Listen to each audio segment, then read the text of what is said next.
Hello and welcome everybody to the WC qualifiers coming up from CPL. And as you can see over here, we are, well, still getting into the lobby and getting in with everybody. We do hope we're definitely gonna get to start soon. And of course, I do hope everything is gonna go without a hitch here. I do wanna welcome everybody. La CPL, good evening, sir, and welcome with Rafifi, bonsoir, monsieur, bienvenue to Left Sands channels. Also, good evening, sir, and definitely share your questions on the stream. That's why we're here. We're here to help. We're here to serve. Plushy Hunters, good evening, sir, and welcome. We got some special game modes so the difficulty does not affect the gameplay. As chat, welcome back. By the way, it's been some time, and of course, happy birthday, man. It's been a long time since I've seen you on the stream, so I can share that. I do wanna actually see who do I swap with. I think with Khornie, and I get yeah, there we go. And we just swapped, and it's fine. And I'm gonna get the spectator thing over here. It's all good. Let's see, going up. It's DKHN. Good evening, sir, and welcome. Should be the host now. On the difficulty, I'm gonna actually answer that question in a few minutes here.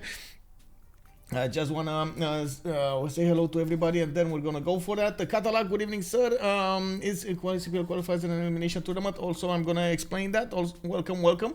Thank you so much, by the way. Thank you so much, Borderline. Good evening, sir, and welcome to the stream. I hope you're gonna have a good time with us. Thanks so much for the 6 months, and of course, I do hope we are giving our best to get everything going here.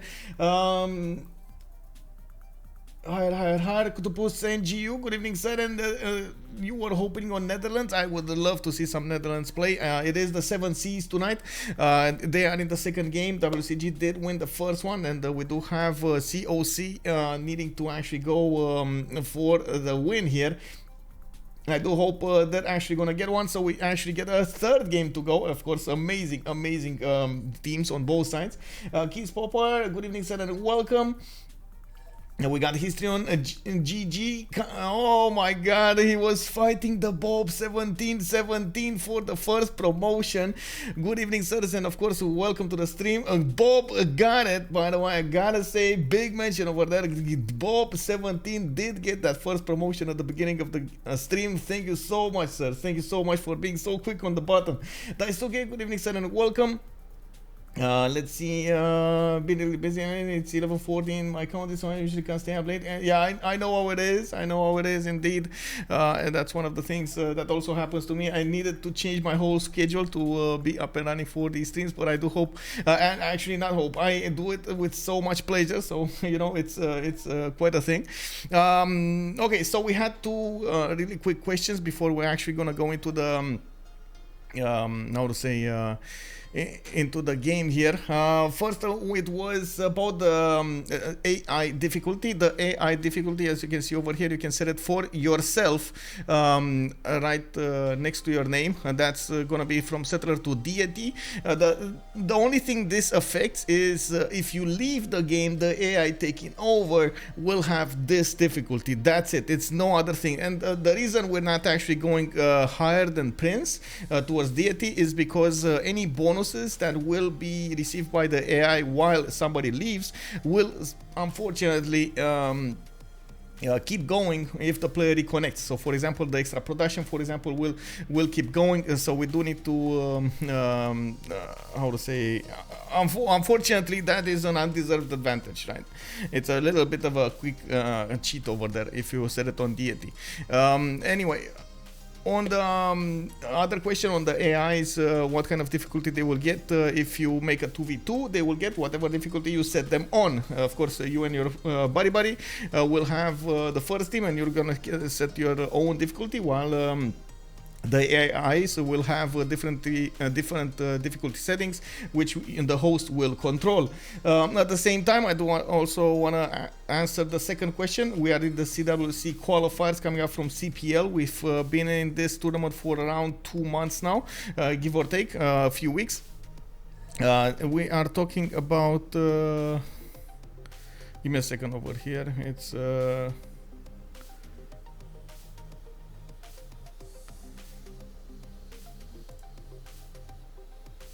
Now, they're talking about the wonders over here. It should be 31. It should be fine. Should be fine. I don't know what wonders are banned or not banned. Anyway, the tournament is made to actually make the best teams go into the CWC, the next season of the CWC. We do have in CPL quite a few slots, including the winner slot from last season. It was Ulysse that managed to win, and CPL did or was the way they actually made it into the tournament over there, with quite a few actually players coming up from CVFR and CPL.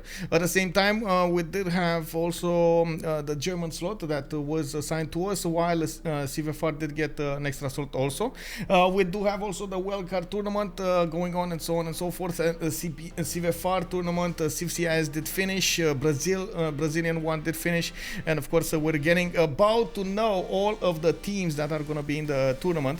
The idea behind the qualifiers is to get the best, the cream of the cream into of course the CWC. The players that are the best of the communities will get to fight each other in the Civilization World Cup. We're still working through all of the details to actually give to the players, and we'll see what it is.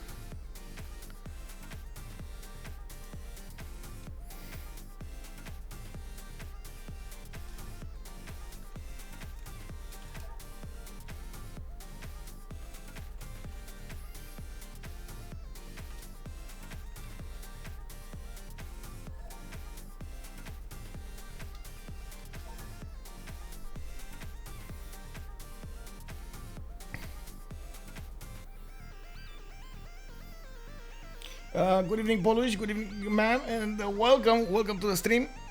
We do have also Plushy Hunters. If you change difficulty, it goes to Dramatic Ages mode. You lose more cities to Dark Age when your difficulty is higher, if I'm right.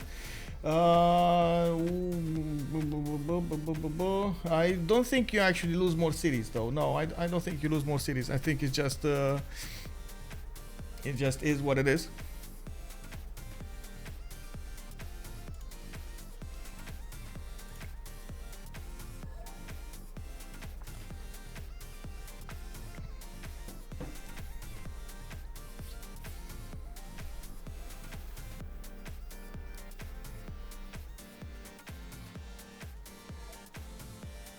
Okay, so they're going for the team pluses. I do have to remind everybody, we did have a win from WCG in the first game, and actually I should change the title of the stream to reflect that.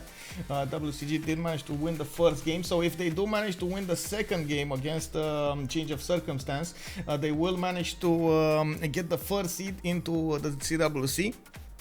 This time the CWC will have four groups with 4 teams in each, to a total of 16 teams.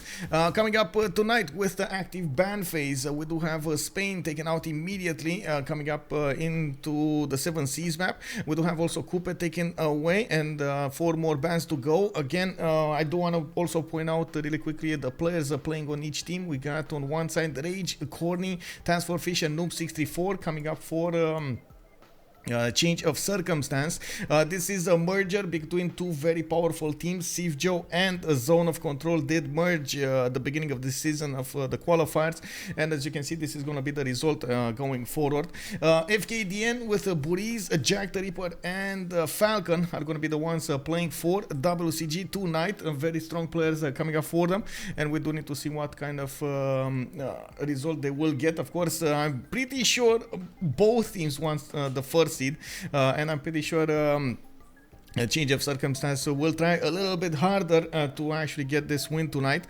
Looking at what's going on here, they're gonna take out Dido. Since it is the 7 Seas, we do have quite a bit of naval power that needs to be handled, but you've seen in other games that is not always necessary. You can actually go about the 7 Seas with tundra civilizations, with land civilizations like the Gauls, for example.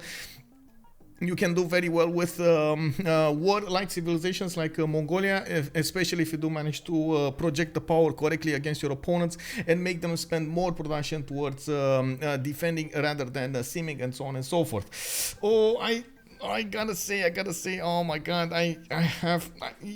Bob, I remember what you asked me at the beginning of the stream. I think I'm gonna need to answer that while we're going through the loading screen. If you're actually gonna be kind enough to remind me, I hope I'm gonna how to say, remember to answer that. The thing with the plant, Burgle76, good evening, sir, and welcome. Hi, is there a folder showing the CPL CWC qualifiers? Are you talking about kind of challenge 1? Yes, we do have a challenge 1 actually. Give me a second and I will find it. I don't think I actually put it in the okay, there we go. This is it, sir. This is it, Burgle. We do have 2 more bans. Mali and Japan got taken out, and as you can see, they're still keeping on strong, banning those naval civilizations. And we do have, I gotta say, we still have Eleanor in the game, and this is the unnerved version of Eleanor England, and we still have Victoria for them to choose. But at the same time, we do have quite a few very powerful civilizations here that could affect the game. I don't want to say all of them, but whoa, wait a second, they actually took out Portugal. Okay, this is an interesting one. I wanted to say we got something like Norway, for example. I wanted to say we got something like or say Lotaro, I believe it's not banned yet. It's not banned in the CPL qualifiers. It's banned in the CPL Premier, but not in the qualifiers, if I remember correctly. Let me actually take a look, a quick peek over here. No, yeah. I don't see what's going on here.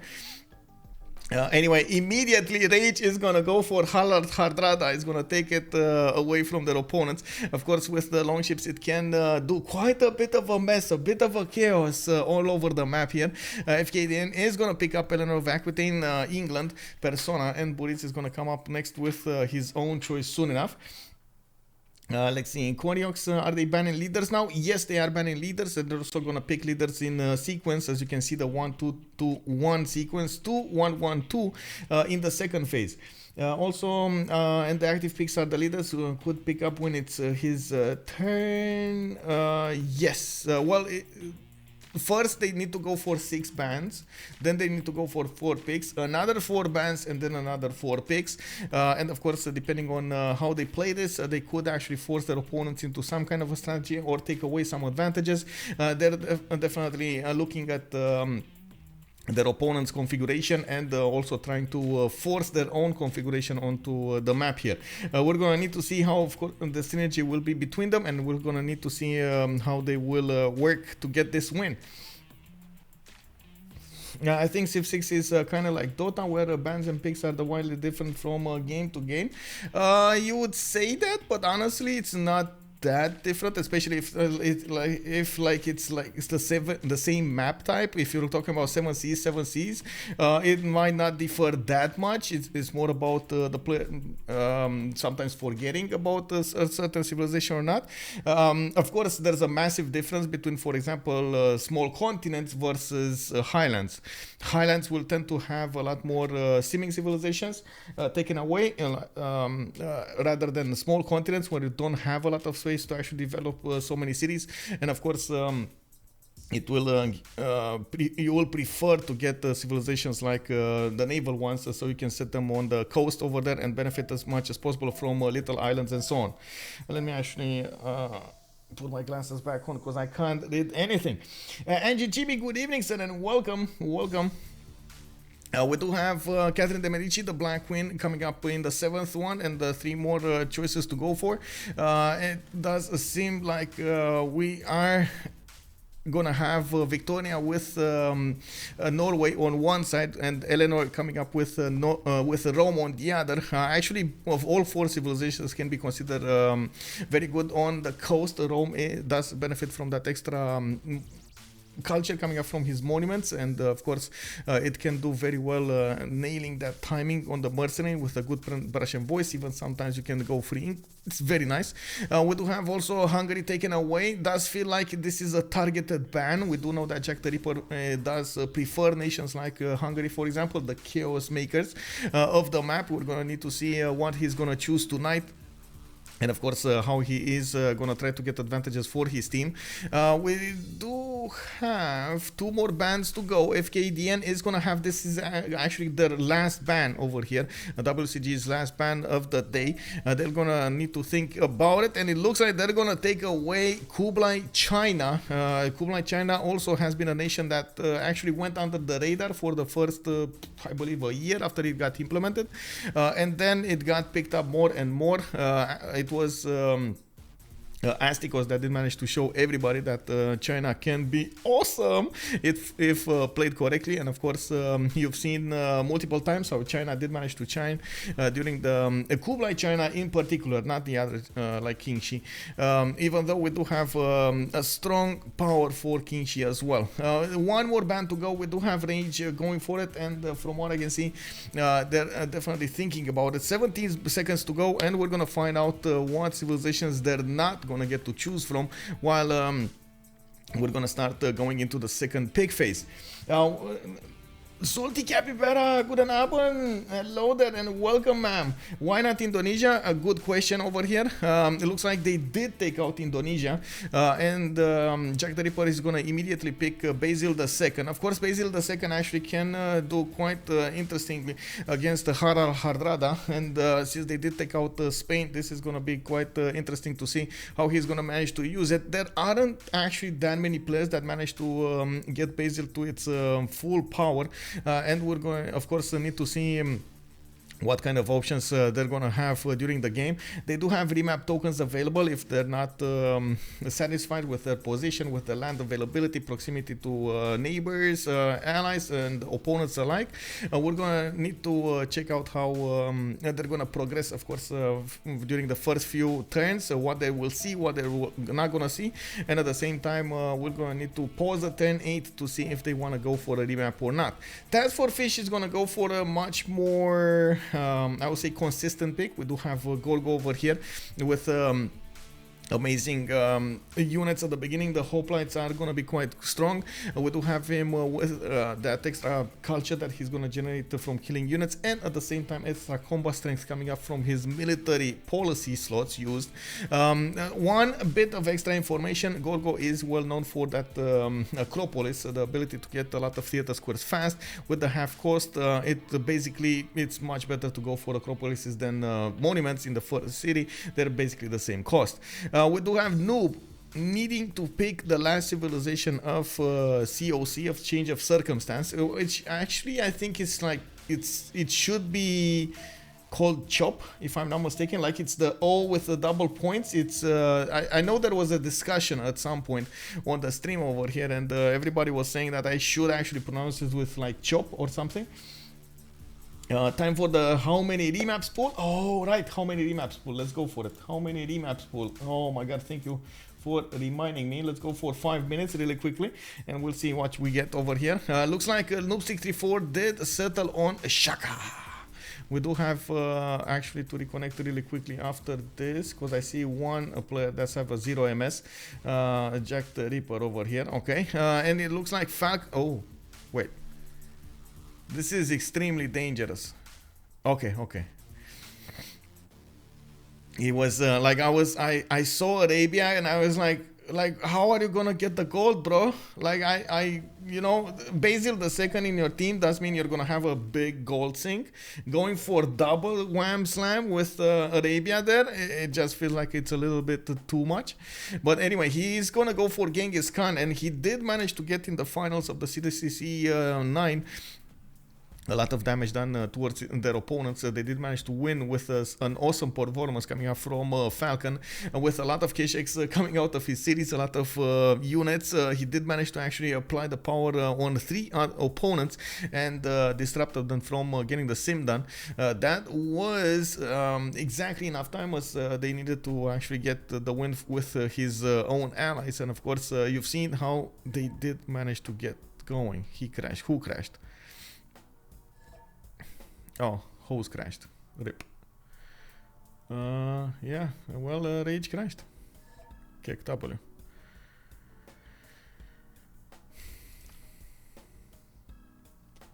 Yeah, Falcon on Genghis Khan. I don't know. I mean, you know the saying with oh, how do you call it?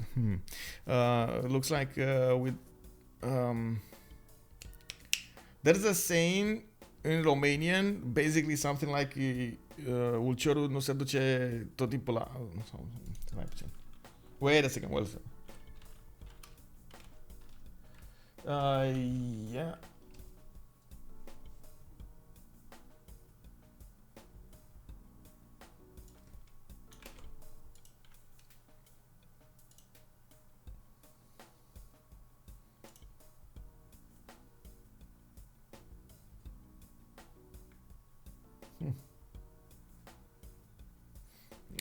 Basically, you can't use the same mark to go too long to carry water. That's basically the literal translation, but the Great Khan is here. Yeah, Pizza Lord. Yes, indeed. Oh, looks like we're gonna have the fish. The fish is gonna host. Oh man, this is so weird sometimes with the translations.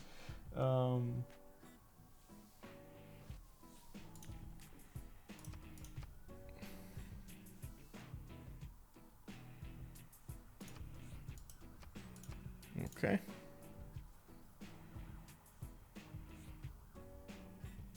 Wow.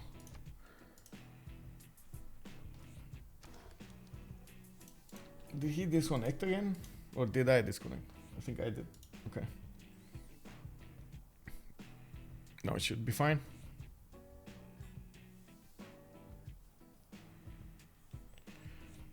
I need to get the link for, I think, Pulp, if I'm not mistaken. Give me a sec.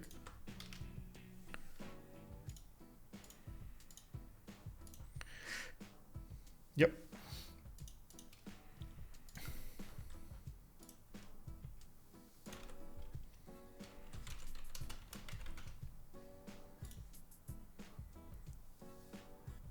Okay, so we know the civilizations of the game. We do know, of course, the players. So we're going to need to see what they're going to prefer to go for, what kind of preference they will have when it comes to the great people, priorities, if they're going to try to go for the admirals, for example, or going for something like merchants, or trying to go for the great people when it comes to the culture. I don't actually see an easy way for them to get culture here. Looks like everybody wants war on this map, and we're going to have quite a bit of land and of course naval powers going against each other. Yeah, since we do have Victoria with Eleanor coming up first, the Rage is going to go Victoria, Fkdn is going to go Eleanor, England. They are preferring to go and pick up those admirals. It's going to be quite important on the seas to have the priority on the great people, especially if you have the same points. Burrize is gonna go third with Rome. Rome. A Falcon is gonna go. Oh, I think actually this is this is not actually the slot of Falcon. I don't know who's gonna play Harald, but not Falcon. It needs to be somebody from CoC or Chop. Bonsoir, bienvenue, by the way. Please make, yes, please, Fireaxis, make a spectator. Yes, please. Any rumors on Civ 7? We don't know anything. We honestly don't know anything. We have no idea of Civ 7. Oh my god. Okay, just connecting back.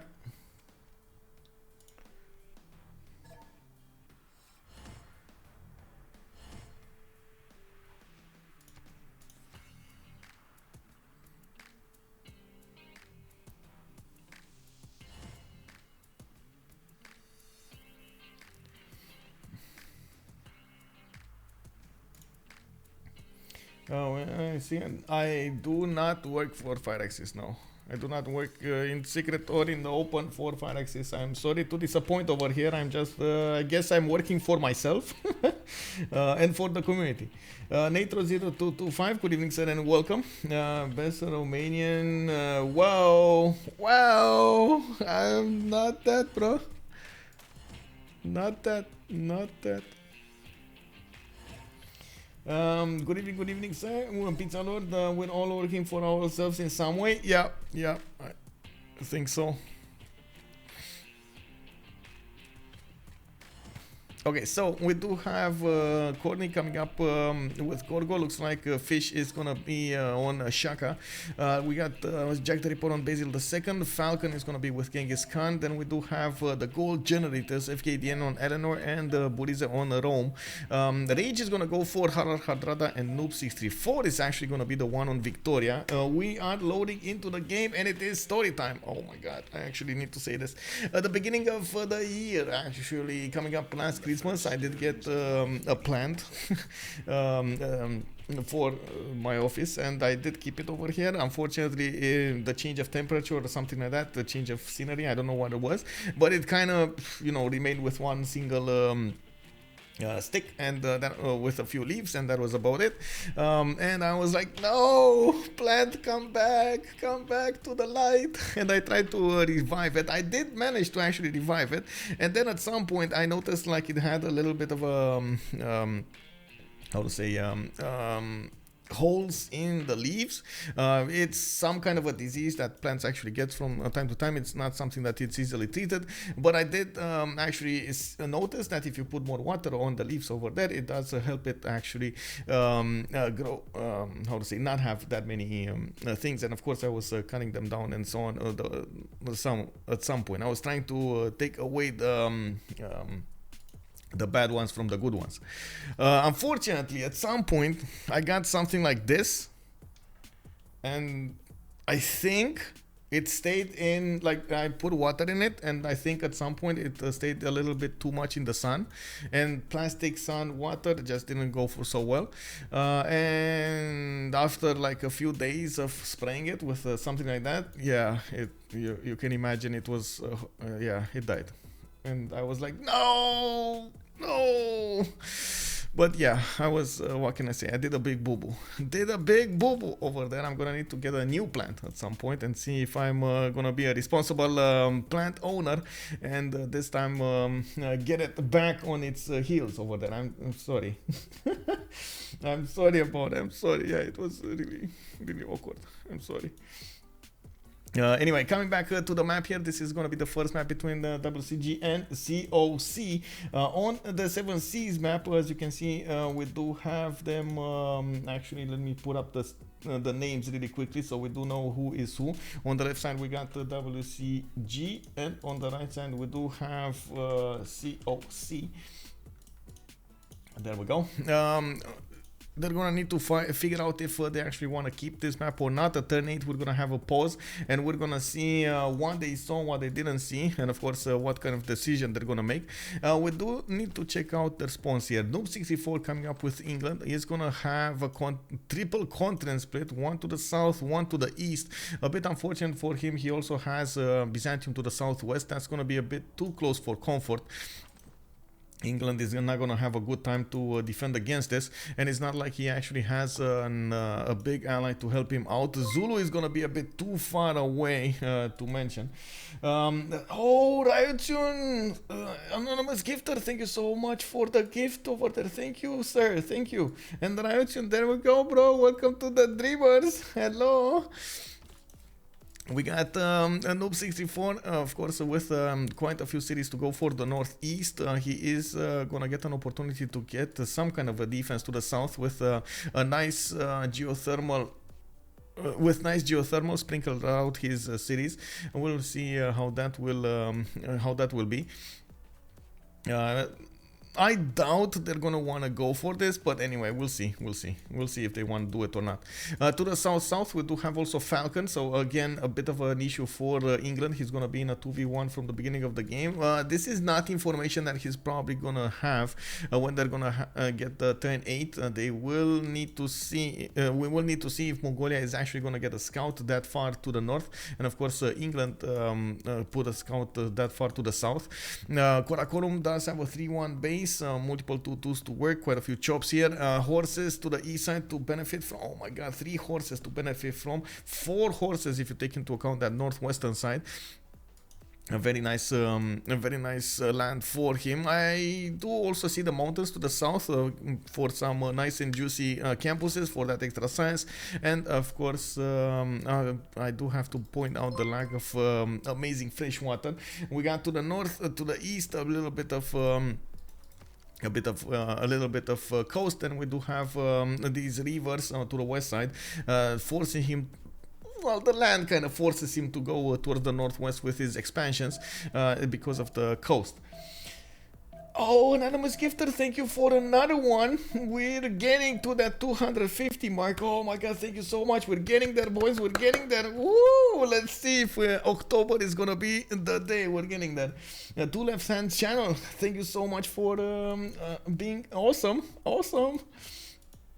Yeah, we got also the goals coming up with Yosemite so close to oh my god, 3-3-2-2 at the beginning of the game. This is gonna be nice for Zulu. Of course, they did spend the goal to get him that tile, that awesome tile to work from the beginning. He will have quite a few cities to go for, the east and the north. I do see, of course, he can keep on going towards the west side here. Maybe they will want to keep this map because of this spawn. They're not gonna get that much information about their opponents, so we will see how this will end up. Coming up next, we do have Fkdn on the coast on the east side. He's going to have the same predicament with his opponents there. But he's going to be a bit... actually, I would say no. I think Noob is in much more danger than Fkdn is, just because of their proximity to their opponents. Only Zulu is here to apply some power, and Zulu has other things to take care of, while Rome is going to be on the east side, and he's going to have his back. So I think Fkdn is free to settle as many cities as possible, even get some coastal trade routes with Mongolia, if there will be ever a city over here on the east to connect with. Coming up next, we do have Rome with quite a few mountains to get going on the east side, that science, and of course we do know that Rome will want to settle as many cities as possible. Does have a reef tile in the capital with a fish on it, and I do see he doesn't actually have the fresh water. That's a bit unfortunate, but he does have a lot of food, so it is what it is. We do see him also needing to figure out how many cities he's gonna get, how many expansions. It doesn't look like one of those, oh my god, I'm gonna have 14 cities kind of spawns. It kind of feels like around 7 or 8. And we'll see if that's going to be enough for him to get the win. We do need to keep going a bit faster than usually. We're turning 6 out of 8, and we're coming up on that vote. So I do want to go through the spawns a little bit faster here. Nidaros is going to go with a 2-2 base underneath his capital with a settler coming up in 5. Looks like Rage is going to get to attack England with boats from the beginning of the game. If he manages to figure out where England is, he's going to have a nice time working with those longships. The longships did suffer a little bit of nerf. They can't actually heal in ocean water anymore, but still they're quite strong. You can apply, you can get a lot of power projection with those boats. Looks like on Nidaros we do have a settler coming up in 4, a bit of good land to settle on the west side. A one-tile choke towards Rome, that's not going to be used that easily. And a lot of land to settle to the south. Not amazing one, but again, can benefit from it. We got 2 more to go for. Khornie is going to have Sparta almost alone here with Byzantium on the east side. And as you can see, Sparta is coming up with a settler in 2 turns. He's going to have quite a few cities to settle to the north, to the south. East, he's probably not going to be that aggressive since Byzantium is going to be right there. I think at the beginning of the game, he might want to get the attention of Byzantium, but won't want to actually attack into him. We do need to see if they will actually get to see each other. And this is the moment we need to check out. So they didn't see each other over here. You see the vision. They didn't get to meet each other at all. They just know. Oh my god, this was so close, by the way. This was so close. Look at the Byzantium scout. It's so close. Wow. Also, what is this? China close enough to Byzantium to maybe do coastal trade and not have Byzantium on huge negative gold. Time for a remap.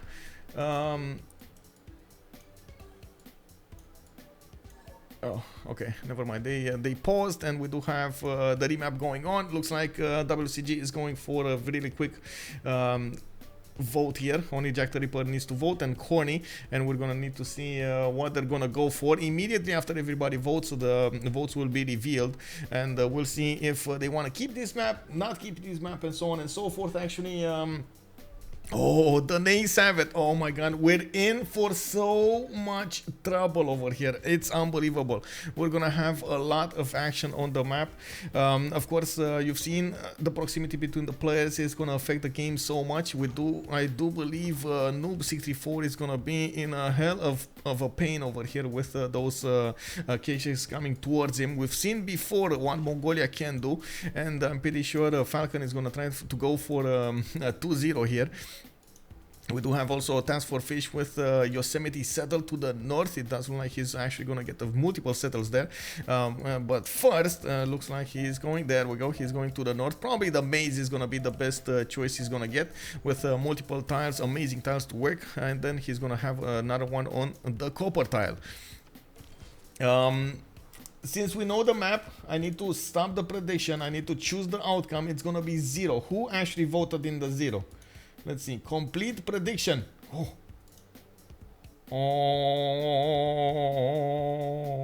Oh. Let's see. Who got it? Who got it? Who got it? Does it tell me? Winner. It was Skitty Mike. Oh my god. Skitty Mike put so little points and won so many points. Where are you, bro? Congratulations. 10 house also. Good evening, sir. We do have Rafifi losing his points. Oh, may they rest in peace. They will be taken care of. They will be taken care of. It's all good. Let's go another one for the spawns over here, and we're going to need to take a look at their strategic resources, and then we're going to go for the city-states and put that prediction of who will win. England coming up with Noob64. Horses on the east side. We do have another setter coming up in 4, and it looks like Noob did learn from previous mistakes. He did get a scout out to escort his settler. Of course, you do see over here there is a JackTheRipper scout right across that river, and this is going to be a problem. Oh, no. Oh my god, please, no. Nope, I hope you shift and... Oh my god. Oh my god, no. This is... Oh my god. Okay. I see JackTheRipper actually moved away. Interesting position. He didn't want to give away. Didn't want to go there. He saw the borders and moved away. Okay, I see how it is. We do have also Liverpool coming up with iron in the 4th ring in the northeast. He's not going to get to use it from the capital. He's going to need to actually get a city up there and improve that iron tile. He did choose to move one tile down on the 2-2 at the beginning of the game, and we did have him acquire the banana as soon as possible for that extra food, extra production from underneath the city. I like that he actually has a few peninsulas here to go for, and I wouldn't actually put it past this spawn to go for a nice and juicy God of the Sea. Coming up in the south here, we do have Mongolia. This time Falcon is going to start improving his horse tiles. Oh my god, right from the beginning, 2 horse tiles got improved. The 3rd one is going to come up next. You can imagine this is going to be quite a strong open sky if you want. Actually, is it going to be? I see 4 of them. I'm not sure if God of Casman would have been a bit stronger here with the extra production. I do see he's also going to get an iron tile to use in the 2nd city from Urumqi. He does have one to the northeast. If he's ever going to want to go knights or something that uses iron, he's going to have that option to improve. Of course, at the beginning of the game, he's going to want to get some campuses for the science, and I'm pretty sure he's going to try to use the mountains and the geothermal fissures for that. We're going to see exactly what kind of sim he's going to get here, but I do think war is going to be the word of the day here. Next up, we do have Zulu. He did put the city on Yosemite. As you can see, he already has actually 8 science and 2 culture coming up for Zulu. With Ninkana already put down from the city of Alpha. He's going to put it right in the face of England, and of course he's going to try to actually force his way towards those cities as soon as he possibly can. From what I can see, the settler is waiting to move, and he does have a horse tile to actually use in the southeast of Alpha. In the 2nd ring, the iron will be quite expensive. In the 3rd ring, that is going to be a problem, and of course we are getting used to Ikanas being built in half cost, so they're extremely fast to get going. I'm a bit surprised he didn't put one from Bravo. Maybe he doesn't actually want to spend all of the gold, but I'm sure he should actually even try to take out one of these 2-1s. I wouldn't be putting it past him to just settle it down. Like you discovered in bronze working, you should be able to take out Rainforest. Looking at England, this is Eleanor England. We do have already the pantheon on him. God of the Sea is going to be his choice, and as you can see over here, he does have another settler coming up in 2 turns. The city of London does benefit from a horse tile on the east side and an iron tile between his first and second city. That's in the second ring. Not bad, actually quite cheap to improve, and he's going to get reap the benefits of that a strategic resource. We do have him also with a decent amount of coast over here, and since he was probably discovered by Zulu, let me actually take a look here. Oh, he was not. Oh, that's a big boo-boo. This is a big boo-boo, I gotta say, the big boo-boo. Hey, Trojan man, good evening, sir. And Rafif was saying, no, just 1,000 points. Once I lost 200,000 points. Oh my god. Oh my god, bro. That's a lot of points. That's an insane amount of points. We do have a settler coming up from London. Looks like we're gonna need to wait for it to move. And from what I can see, England over here is gonna have quite a bit of a concern with Norway on the same seas. Again, we're gonna need to actually take a look if Norway is gonna know about this, because at the moment Fkdn has not been revealed to his opponents. We do have Rome also trying to get a settler here. Burrize is going to plug the choke with a city. And you do see, of course, Norway is going to block him from ever settling more to the east side here. Burrize can settle on the cattle tag without that many issues. He's going to get a galley for a stronger how to say, city strength, and at the same time the ability to get some scouting done with it. It's going to be okay. It's going to be fine. To see he's also getting a builder. Interesting that he didn't go for a 4th settler immediately. He does have a refish tile in the capital with 3-2 banana. That's an impressive amount of food that could be gathered. And he's going for Magnus internals. He could try to put a city in the south if he wants to go for some coastal trade routes with England, and that's going to be a question for a little bit later on, if how they will try to get their economies going between the two nations. Of course, Bravo, for example, could easily trade with the city of England, and that's going to give them a considerable amount of gold. Not that I'm not saying that Zulu is actually going to go commercials, but you know, there might be that possibility. You know, it can be. We do have also Rome needing to pick up that pantheon, and by the looks of it, Burrize is on 5 and 9, 5 science and 9 culture with only 1 faith per turn. He doesn't need to get through 2 more turns until he's going to get the necessary 12 to pick up a pantheon. He does have a left side of Rome in the second ring, a horse tile. I see Aretium will benefit from an iron tile right in the first ring, and at the same time in the second ring he's going to have another tile. So 2 tiles of iron will be available for him to use and develop. Gather that iron for his for himself or his teammates.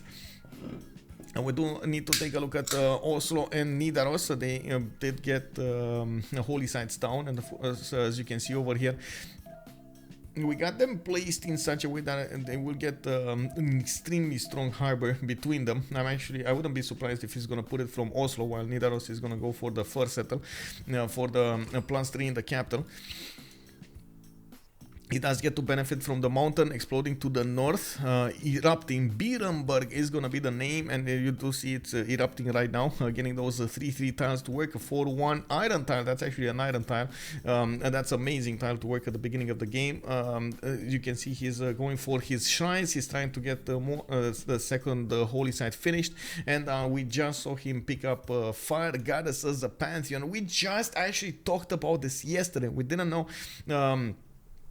For so many times here, for so many games, we didn't actually see a Fire Goddess picked up. It looks like this is going to be one of those cases in which Norway is going to try to pick this up. Interesting choice though. He's only going to have 1, 2, 3, 4, 5 tiles maybe at the beginning of the game, and we don't know yet if these volcanoes to the southeast will explode. One of them is active, but oh my god, what's that name?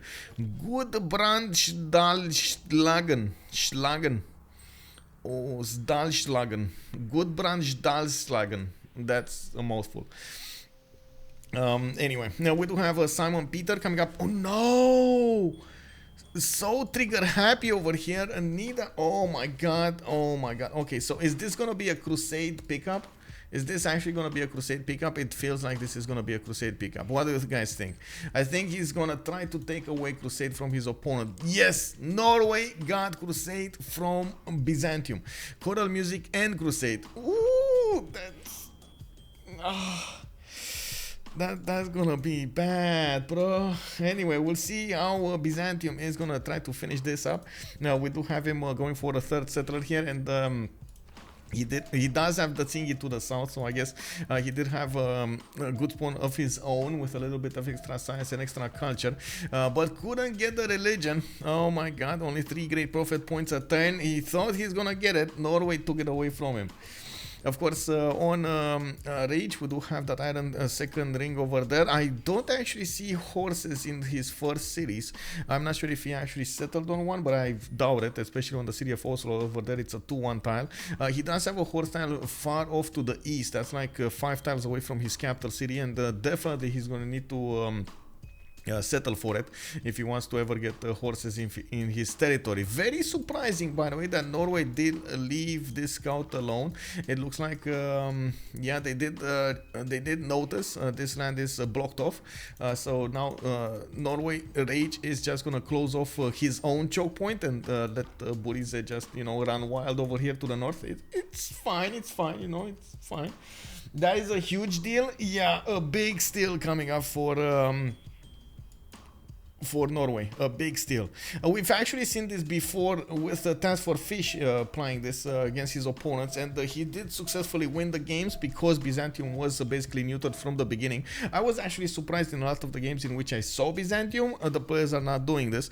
The main logic behind them not doing this is because it is quite a big sacrifice at the beginning for somebody to go as fast as possible towards religion and get that, and sometimes the extra projects, the extra 2 turns, 3 turns that you're going to get to the projects don't actually have a good return on investment, and also you don't get to how do we call it, spread the religion into 2 cities. You've seen he actually needed to wait 1 more turn to get his holy site going and so on and so forth. It's a bit of a how to say, mixed bag of reasons over there. I personally think it's good to take that away from his opponents, but at the same time you do need to follow up with a good strategy to handle those tagmas and try to handle all of the power projection of Byzantium during the mid to late game. Also, let's take a look at the last 2 civilizations. We do need to see Khornie and JackTheRipper. Khornie seems like he did improve his horse tile next to the city of Sparta in the second ring. I do see also he's benefiting from an iron tile there. In the first ring, that's going to be 2 strategic resources acquired from the beginning. He does have a trader coming out from Sparta. Will probably go in Corinth to help him get the Temenaki much faster.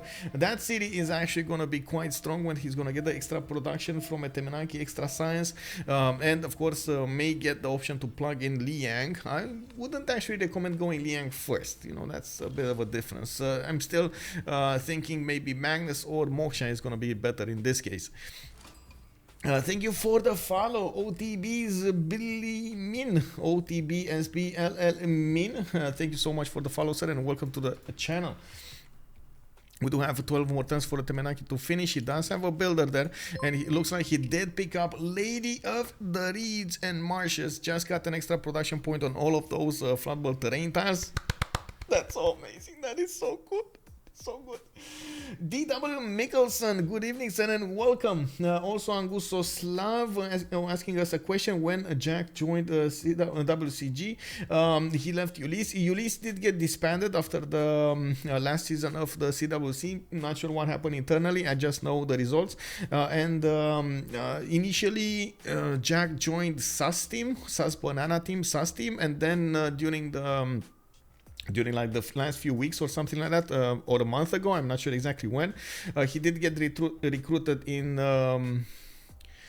how to say, in WCG. I think he left because Ulysse wanted to do French only team and CAS. I don't think so.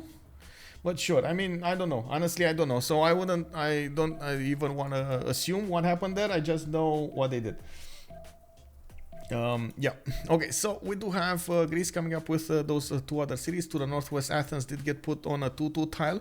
Unfortunately, it did need to switch a few tiles to actually make that worth with 2-2s and maybe a 3-2 horse, which did put a little bit of pressure on Sparta's production. I'm actually surprised Khornie went for this, but anyway, we're gonna need to see how he's gonna come up with a little bit of gold to buy out those 2-2 tiles to the south, and of course get to improve the west. I do also notice he's going Moksha first in the city of Sparta. He wants that extra culture coming up from Moksha, and we're going to need to see if he's ever going to go internals here. That seemed like he could go externals with Norway if they're going to put coastal cities to the west side. So, you know, that might be a thing. Coming up next, we do have Byzantium waiting to plug in his religion. He's 7 turns away from actually getting to the next era, so I think he's definitely going to get his religion now. We do have him going for initiation rites. He's going to try to usually initiation rites if you are trying to go for some kind of early attack here, getting to build up units and send them towards your opponents, realizing that you're going to need to use the faith in and get some return from your aggressiveness over there into the faith, trying to build up, get more builders, get more settlers, try to sim behind the line. We do have him going for the shrines in the second city of Thessalonica. In that city, he also did manage to get Singhi de Bebaraha in his borders, giving him an extra culture, science, and gold points from some of the tiles because of that copper tile. We do have him going for the third settler now, and I'm actually very curious where is he going to go with this. It's quite important to see if he's going to be aggressive with England from the beginning, or he's going to back settle, trying to sediment his sim before he's actually going to get an attack going against England. Of course, it's not that easy actually to attack without Crusade. Even with Crusade, it wouldn't be that easy. You do need usually to wait for the Tagmas to have a successful attack against your opponents with Byzantium, but we'll see how this is gonna be played out. I do believe, especially since these teams are vying for the first seed, fighting for the first seed over here. All of them are extremely experienced. We have so many known players over here in the game, and I believe everybody's gonna try to go for the most optimized route to get the win. Hello there, Sandorius. Good evening, son, and welcome. This game is gonna be really tough. Not gonna be easy. I think it's gonna be tough for both teams actually. Looking at how, for example, Falcon is getting closer and closer, creeping closer to England. At the same time, we do have Byzantium slowly getting his foot down and trying to get his sim going.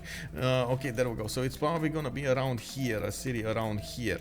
Interesting. I'm actually curious. Is he not going for the jade? No, he's going for the north. He's going somewhere around here. Maybe even on the cattle tile for some extra food. Don't like draft and positioning. I think England is in a world of hurt, honestly. Like, I know what you guys are saying, but I think England is gonna need to put up so much defense. I'm not so sure Noob64 has the positioning and the necessary power, like total production and so on and so forth, to keep up with the defense against two very aggressive nations. We do have Genghis Khan here, and of course Byzantium to the west side. The second religion of the game will be work ethic and pilgrimage. Work ethic is going to give his shrines and temples production equal to their intrinsic faith output, while pilgrimage is going to give him some extra faith. Not bad, not ideal for Byzantium, but definitely not bad. Byzantium is one of those nations that benefits a lot from the culture you get, because you do need to get faster to on the civic tree. Anyway, we'll see how that will be. I think this is the time actually we need to put on the screen over here the prediction. Let's go for the prediction. Who will win On one side we do have WCG, on the other side we do have CoC, and of course I'm gonna let it run for 30 minutes. This is the second game. The first game was won by WCG, and we're gonna 100% gonna need to see if CoC will have what it takes to come back into this. I think Mongolia is Mongolia is on his way to do a lot of griefing over here. He's not gonna opt for initial grief. He's gonna wait a little bit more to actually get again his economy going, his production going, and then he's gonna go for some Keshik attacks. So that's one of the strategies we've seen actually the last time we've seen Mongolia picked up by Falcon. We got God of Craftsman also coming up for him as a pantheon. Nailed this, by the way, nailed this. Quite a few horses were already improved with the extra production he's gonna get there with the extra faith. That was the most optimized way to go about this. Commercial hub on Aksu, I do see he's gonna go for Gavron Plaza from Karakorum, while Urumqi did put down a commercial of his own. He's getting some extra culture coming up from J-Tile, and I do see he still has a few builders to go for. Oh, commercial hub investments. He wants Zankian. That's gonna give him an extra trade route capacity. That's gonna be nice, and of course some nice and juicy gold. Very nice, very nice. Let's go for Zulu. Let's see what Zulu did go for. Fertility rights as a pantheon. He's going for 4 cities, putting them right in the face of Fkdn. Okay, interesting. Going for the barracks here in his Incandas. I do see he didn't put down an Incanda from Charlie, but we do have the Incanda coming up from Bravo. Not bad. He's also going to go for another 2-2 base to the southwest, and I'm actually quite surprised. Well, I guess he's going to leave a little bit of open space here for England to put a city on the east side. England unfortunately has the city of Liverpool on one tile to the south that he should have actually had to actually trade cap to cap with Bravo, but it's fine with Alpha, but it's fine. It's all good. They can trade through Stoke upon Thread now, and of course Noob 64 might actually get a connection city over here and to the southwest of Antananarivo.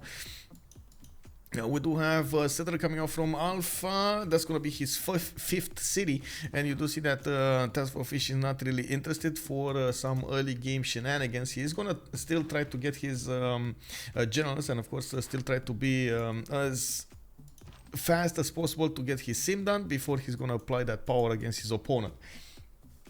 Lassie Serpel making some comments here. They ban, I think Mongolia is a grief. Oh, Daisuke coming up with they banned Japan, so in my heart both of them already lost.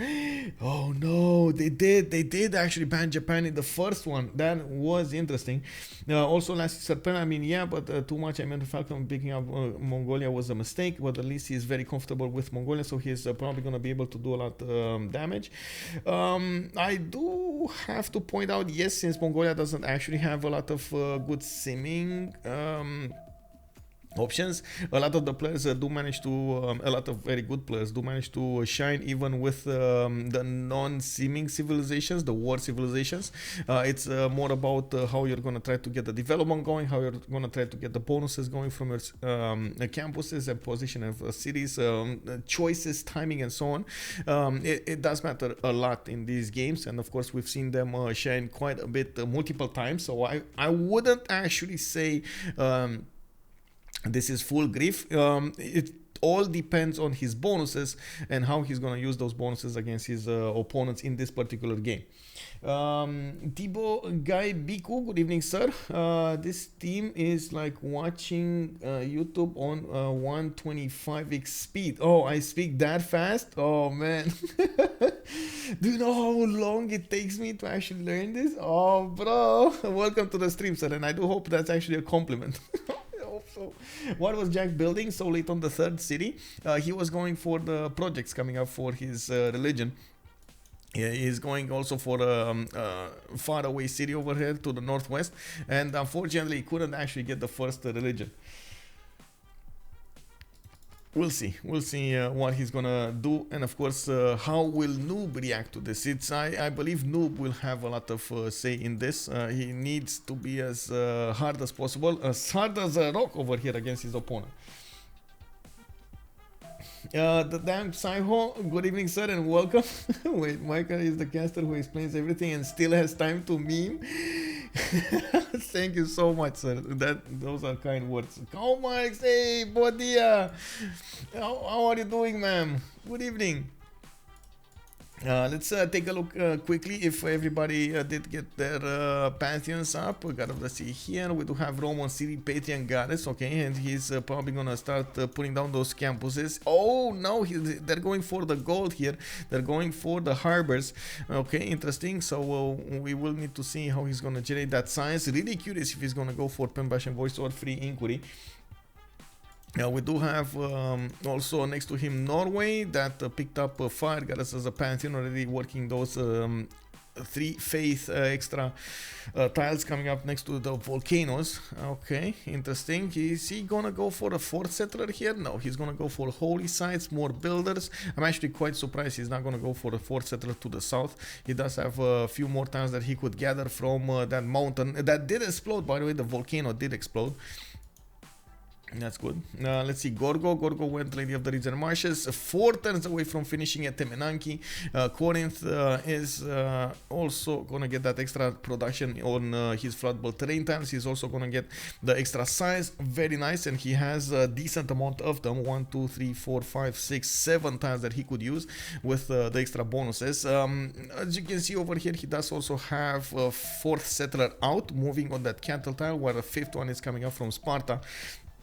Needs to be careful how he's gonna place them, so he can actually get Acropolises down next to his city centers to get the maximum output of adjacency, the +2 coming up from his city center, and of course other wonders and so on and so forth. It's not as easy as it seems, you know. You do need to actually think a little bit about your choices from the beginning, especially where you're gonna put the wonders, the districts, the Cavron Plaza, and so on and so forth to get everything going.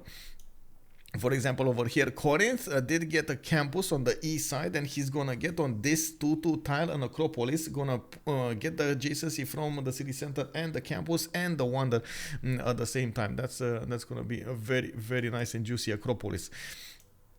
You see how he's also positioning the Cavern Plaza, so we can actually get more adjacency towards commercials. An Acropolis here to the southeast of Sparta has a really good campus in the capital. It's just a matter of when he's going to get it, and of course if he's going to have the necessary population to actually get those districts going. On Byzantium, I do see he's going for an encampment here, an extremely expensive choice coming up in the 4th population from his capital city. Doesn't get his Cavron Plaza down, but he's going for an encampment. He did go for a holy set from Ansira. That means it's gonna take a long time until he's gonna actually get his Cavron Plaza. Wait, is Preslav actually attacking him? Wait, is Jack getting griefed here? Did he choose to take a builder, then lost the unit that he took the builder with, and the builder just is starting to run away there, and Preslav keeps on attacking him? Is this what's happening? Oh man, this is rough. This is, oh my god, Preslav is just bullying Jack over here. Can you imagine? Oh, I'm sorry, man. it's happening. Oh man, is this actually happening? Hali the Spider, good evening, sir. Good evening and welcome. Let's take a look at Preslav. But Preslav is, yeah, it's at war with Byzantium, and look how aggressive Byzantium is. Oh my god. Well, yeah, he's probably screaming. Flying Conquant, hello there, sir, and good evening. We'll see if WCG can exploit something. We'll definitely also pointing out that CoC spawned too good. Doubt WCG can do much here. Their tempo is much higher. I think it's all about that Keshek attack on England, and I'm actually quite curious to see if England is gonna get those defenses going, especially Tagmas with, can you imagine Tagmas with the extra strength that is gonna come from those Kesheks? Is just a big ball of amazingness that's gonna come against Noob 634. It's like an explosion from the sun. You know, like you see like a light stream over here against Bristol and Liverpool, and I'm not sure if he's gonna be able to withstand that with a shield. You know, he needs a powerful shield. Jack sacking Holy Side for extra experience. Yeah, well, let's see. Rome has only 3 cities. That's a good question. He's going for a 4th one here quickly, and from what I can see, he's also getting his settlers going. We just jumped into the classical era, and we're gonna get to take a look at all of what's going on here, what kind of choices they're gonna go for in this era, what is gonna be their choice when it comes to the golden age options. CS are really dangerous in early game. Yeah, it's... But still, I gotta say, he's quite lucky he's not getting pillaged here. He did upgrade his archer, and I do see he's still using his holy site, even though, of course, we do have these warriors stepping on it. He's still getting the faith from it.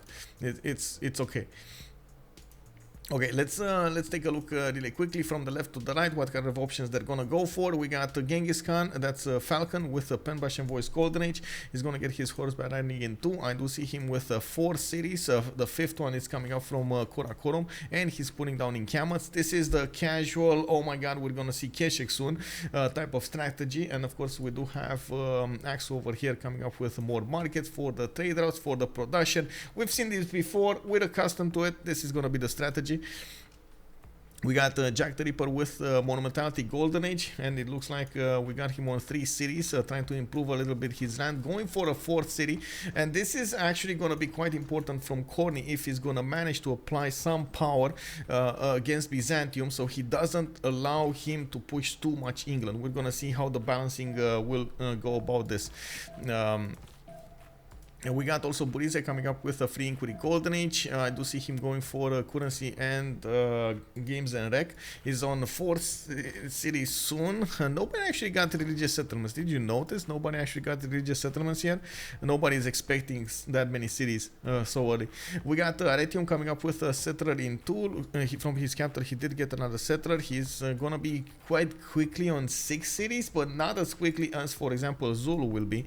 While we do already have Zulu putting a lot of pressure on England. You do have Zulu horses coming about towards Manchester, and England over here is gonna 100% need his wait, whoa, going archery, bro, are you I don't see an upgrade button here. Is he close to iron working? Is he not close? Is somebody close to iron working? No, he's gonna get boosted there, but is it gonna be enough? Anyway, we'll see. Maybe he's gonna get to horseback riding fast enough, and these warriors are just gonna be exactly what he needs to defend against this. We'll see. And we got Burrize coming up with a free inquiry Golden Age. He's getting the science from his harbors, and you do see he's generating a decent amount of gold. 18 gold per turn coming up from Burrize, 36 production. We do have Moksha establishing in Antium. We got Rome coming up with Magnus, 6 turns for audience chamber in the capital city, while multiple settlers are going out. Yes, acquire as much land as you can, my children. Yes, expand, exploit, exterminate. We do have Fkdn coming up next with a free inquiry Golden Age, 16 science with 12 culture, 42 production as well. He's still standing on 3 cities, and he's being pressured by those Viking longships coming up from the east side, from Rage. I'm actually quite curious if Burrize over here is gonna get... It looks like he's gonna try to get a city. That might be a mistake, trying to help out his buddy here, Fkdn, withstand all of this attack. Of course, TaskForceFish is moving closer with the general, and that's something that England is gonna have to make up his own. Oh, he does have swordsman, iron working, activated.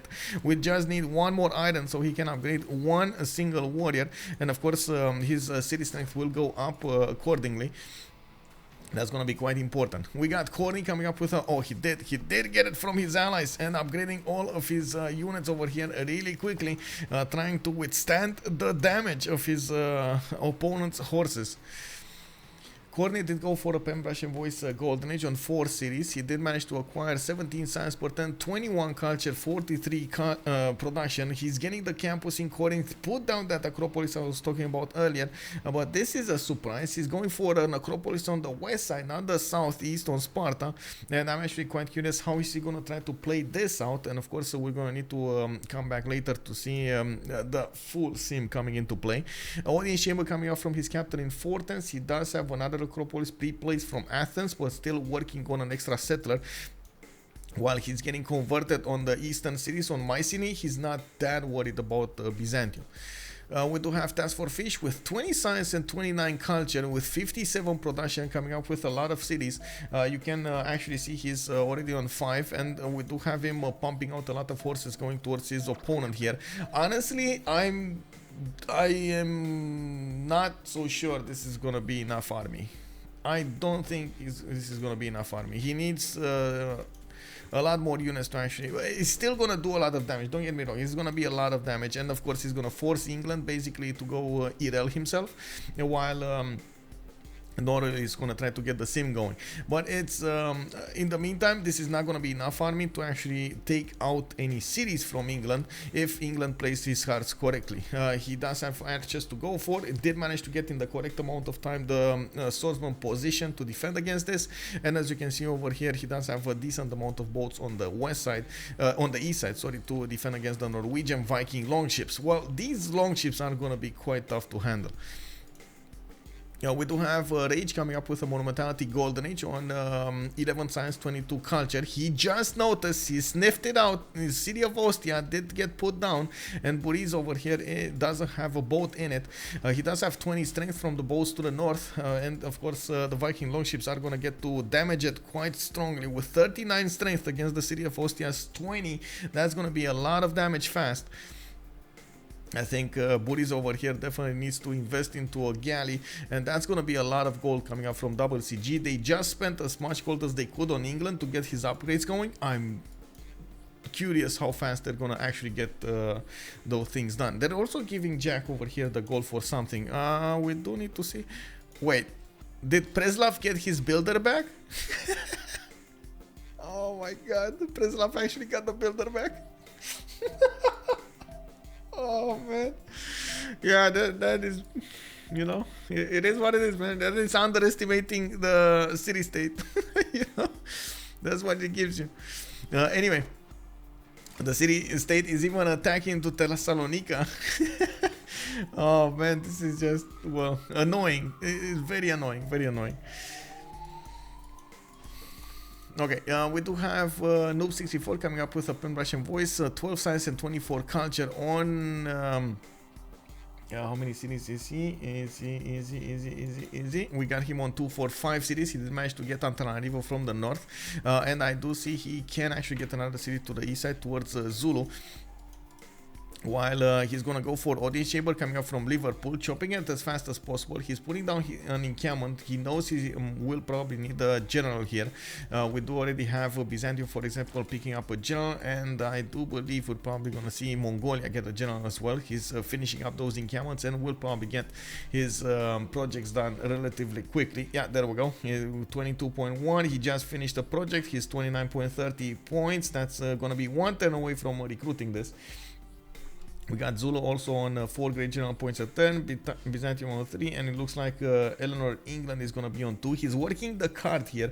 It's very important for England to actually pick up project here. Really, to pick up one of those generals. Really important. Extraordinarily important.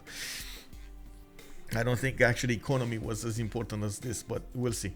On the Rage, by the way, I did forget to actually mention he's on 57 faith a turn, and he does only have like 3 cities, but with 57 faith a turn, he's gonna get to put down quite a few of them, and he is starting to improve his land relatively quickly. He did use his production to get quite a few of these longships going towards his opponent, and it looks like Hanno the Navigator just got, oh my god, is he actually gonna get activated and move towards Rome? Check this out. He's gonna activate Hanno. Okay. Whew.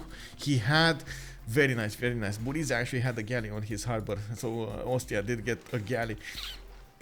This feels like it's too late though. Doesn't it feel like it's too late? These Viking longships are too strong against Ostia, also with a galley inside of it, because it still got damaged, you know? Wow, yeah, it's something. Okay, Burrize over here is trying to distract Norway from attacking into England, and is doing a great job about this, while TaskForceFish is putting more pressure on England from the north. Of course, Victor is establishing in Manchester. He's going to try to get that extra +3 going there, and using the rainforest and the hills, it's going to be extremely tough for the horses to push through. So can be said about the swordsman attacking back into the horses, especially since they do benefit from a general. I do believe an archer will be probably taken down next turn, and we're going to need to see if the promotions are going to be well on this. We have seen multiple times how TaskForceFish does prefer to to create chaos on the map, so he gets some benefits from it, while in his city centers he's trying to sim up as much as possible, getting those commercials going. Bravo Echo working on that. I see Delta pre-built or pre-placed actually one of those commercials. Alpha is also getting the wall of thrown in 3 turns, and diplomatic quarter, very early diplomatic quarter coming up from Charlie. Is Rome losing the city? Kind of looks like it. It kind of looks like it. I would put a prediction on, but we got another one going. So let's get a poll going. Will Rome lose Ostia? Yes, no, Burrize. Wait, it's the other Burrize. Burrize too big. And kick W, of course. Let's see. What do you think, guys? 2 minutes. Let's go. Let's go. You get the chance to find up now on the stream. Let's go for a really quick poll coming up over here. We got will Rome lose Ostia? You can see the city of Ostia is up on the screen here. We do have Viking longships very angrily looking at Ostia, and of course we do have a few defensive units. Galley inside of that city center. We do have another settler coming up from the main cities of Rome. He's trying to somehow help out his buddy here, Fkdn, while we do have new Viking longships coming up from the south from Norway. Also, let's see, Trinda Air, guten Abend, my hair, guten Abend. How have you been doing, man? Long time no see. I hope everything's fine. I think I hope you also have a lot of good stuff coming up over there in the stream and so on and so forth. Looking at Rome, we do have him going for audience chamber. He's getting the campus in Antium, and he did manage to get a decent amount of science with culture, using free inquiry with a lot of culture coming up from Moksha, from his monuments. You can see he is on 23 and 26. A lot of also gold generation, 33, and I wouldn't say he's bad on the production. Look at that sim, 72 per turn. Flap Jacques, good evening, sir, and welcome. Thank you so much for the follow. Welcome. Let me take a look here. Greece is getting attacked. We got a hoplite coming up next turn, but we do have horses coming up from you see, Byzantium is going to try to put some power pressure on Khornie. He's doing exactly what the CoC actually wants right now. They're trying to take as much attention as possible away from JackTheRipper, so he cannot sim properly, and not attack England. The fact that he's moving as fast as possible towards Khornie does mean, of course, Khornie will get to use his production to get some defenses going, and will try to defend against this properly. Unfortunately, it does seem like Byzantium is trying to go around the defenses of Mycenae, trying to attack into the city center directly, and we don't actually have from Greece really strong units to defend with, and I'm talking especially of classical units. He doesn't also have pre-builds, so he can upgrade into them. Now we do have Khornie going for military tactics really quickly. He's trying to get as quickly as possible to a pikeman, which honestly I'm not so sure. I'm not convinced it's gonna be the way to go. Looks like yes is gonna happen here. We do have Ostia with a sliver of health and will probably die next turn. The majority of the stream did say yes. 16 votes into the yes option. Hoplite flank, yeah. Well, we'll see. It's I think we might see a first move over here. We might see a shift enter. You can already take a look. Jack did put a waypoint on the 2-1. He doesn't actually wants to flank altogether. He just wants to keep keep the tile next to the city center. Maybe bump against the city center a little bit. It will deal a considerable amount of damage against his opponent. Hey, anonymous gifter, thank you so much. Another one just dropped over here. Rafifi, welcome to the Dreamers. Woo!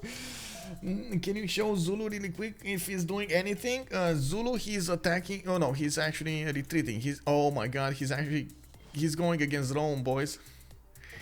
He gonna go against Rome. Ostia did go down. Rage just raised the first city. Man, I honestly, I don't know why he put a city there. Like, this was a little bit obvious that he's gonna get attacked by Rome. By Norway, and of course with so many Viking longships on the coast, well, that's asking for trouble.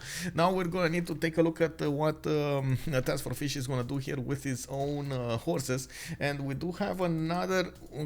Yeah, there we go. He's attacking the city of Mycenae. We got a hoplite coming up next turn. Coming up from that city center, and I do see the hoplites. Oh my god, they're doing so much damage against Byzantium. This is not even a hoplite with the extra +7 on it. He's still, oh man, 56 strength hoplite against the horse 45. He gonna pokey his opponent, boys. He gonna spear the hell out of that horse. Unbelievable. Of course, we do see Byzantium is trying to bring up a lot of archers. These do deal a considerable amount of damage against the hoplite, but again, that's a hoplite without brother in hand.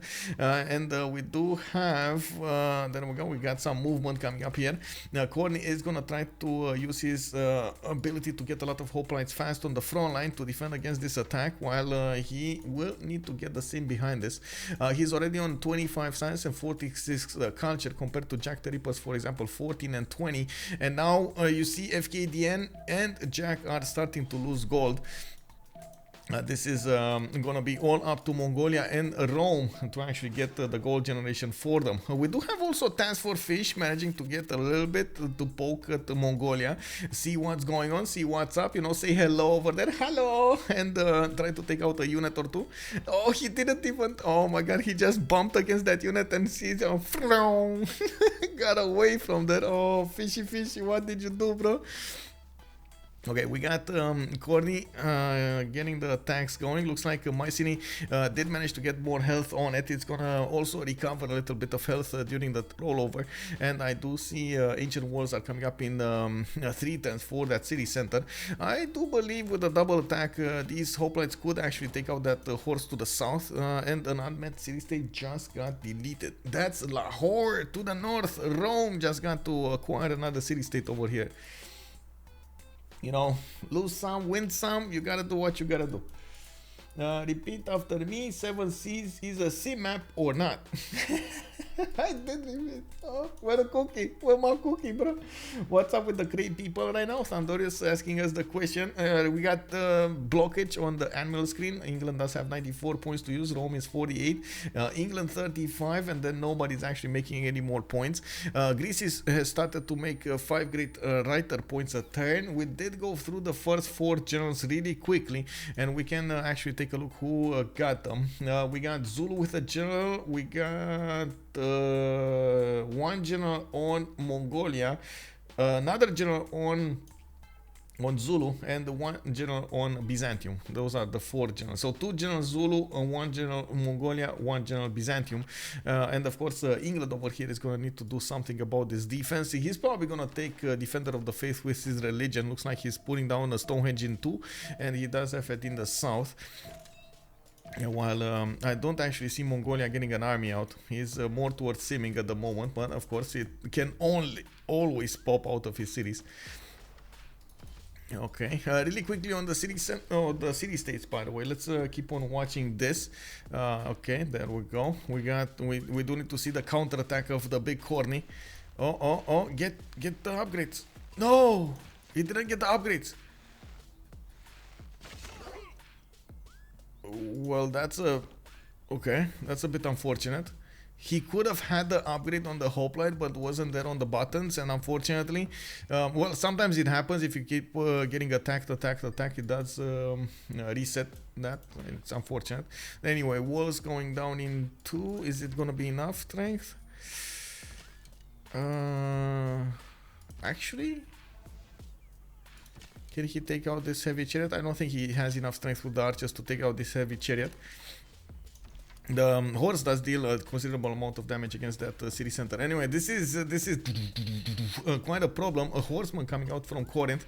He's gonna need to put it in the city center to bump up that city strength. And of course, you do see the hoplite cannot double attack into that horse. Since he does have a hoplite to the south, that's not gonna be an easy way for the horse to go through. That's a 50 strength unit in the forest. Okay, really quickly, let's take a look at the options here. We do have Candy and La Venta with Arma coming up for the religious bonuses. We got Mexico City, Auckland, and Johannesburg coming up for industry. And then we got Rapa Nui with Ayutthaya for the culture. Venice will be the only one providing the trade bonuses. And you can see actually TaskForceFish is putting quite a few units around it. Might actually try to go for the triple slam over here on the city center to take it out as quickly. Yeah, there we go. Declaring war, putting those units right next to the city center and attacking and taking it down, taking the offensive units down. We do have also Preslav as the single city-state that's gonna go down here with military power. I do see Byzantium is quite annoyed about Preslav's performance and is gonna try to go against it. I'm really curious, is this gonna be enough strength though? Let's see. Archer can do a little bit of attack here. We got a horse inside of it. Okay, that's not gonna happen anymore. So the second that horse got in there, that's not gonna happen anymore. Okay. And of course we do need to see how Greece is gonna position this. I'm actually extremely surprised Byzantium didn't poke at that city center with his horse, but I guess he knows ancient walls are gonna finish. You can actually see it in the little animations here. You can see how far along the ancient walls are from finishing. Anyway, we do have a victor established. It looks like these hoplites do benefit from the +3 garrison commander, and of course we do have a lot of strength for them. They do need. He still needs to get a lot more to actually make the most out of them, and we'll see him keep on pumping them from his city. Corinth does have amazing production. It's on 25 production. For example, Mycenae is only on 12. That's more than half the production of Corinth. His capital city Sparta still is on 19, and that's with the palace inside of it. Not to mention he doesn't actually have that many upgraded tiles here. He's gonna need to do something about this. I do have to point out we do have Genghis Khan coming up with more than decent amount of science and culture, 54 and 56, and we do have him generating 26 production as well. Comparing this to, for example, Khornie's 30 and 49, we do have Task on 33 and 49, but they did manage to push a lot of gold over here on England, and honestly England is in a little bit of a pickle. He doesn't actually have any more settlers to go for, and he's gonna be on 21 science and 12 culture for a long time. He basically we got fish getting in Rome cities. He's gonna try to pillage those trade routes. It does look like he has a few horses getting in there, and while he's gonna kill the city of Venice, he did manage to get in Arretium. Oh my god, fish going everywhere with those early horses from Zulu. A bit unfortunate that he couldn't actually manage to pressure fully England or take a city from him, but I gotta say England of course was on the buttons over there and did get exactly the correct moment in time to upgrade his swordsman. I'd also notice of course Venice got taken down. Zulu is getting mercenaries in 2 turns. He's gonna start coring up his units quite quickly. Oh my god, these are gonna be strong units. That's gonna be an issue. That is gonna be an issue, big issue. And of course, Corsair Corps is not going to be easy to take out. We do have actually Byzantium starting to attack into the fortification health of Mycenae, coming up with a lot of archer shots. How did he do so much? Oh my god, look at the archers doing so much damage against that city center. Pikemen also available as an option for him. He would need to counter attack into these units as fast as possible. And of course, Khornie is trying to push through the south as well as on the east side. Does have his own archers to bear, but doesn't have enough remaining units, hoplites. He cannot build hoplites anymore, by the way. He is going to need the feudalism card for the pikemen, and because he did discover metal casting, as you can see over here, is not metal casting, sorry, metal wow, sorry, what is it here, military tactics, that's what I wanted to say. I don't know why I was thinking of metal casting, but it is what it is. Yeah, it's a problem. Burrize nail is that problem. It's a big problem. That's That's a bit unfortunate over here. I think he could have done quite well with just hoplites against his opponent. We'll see.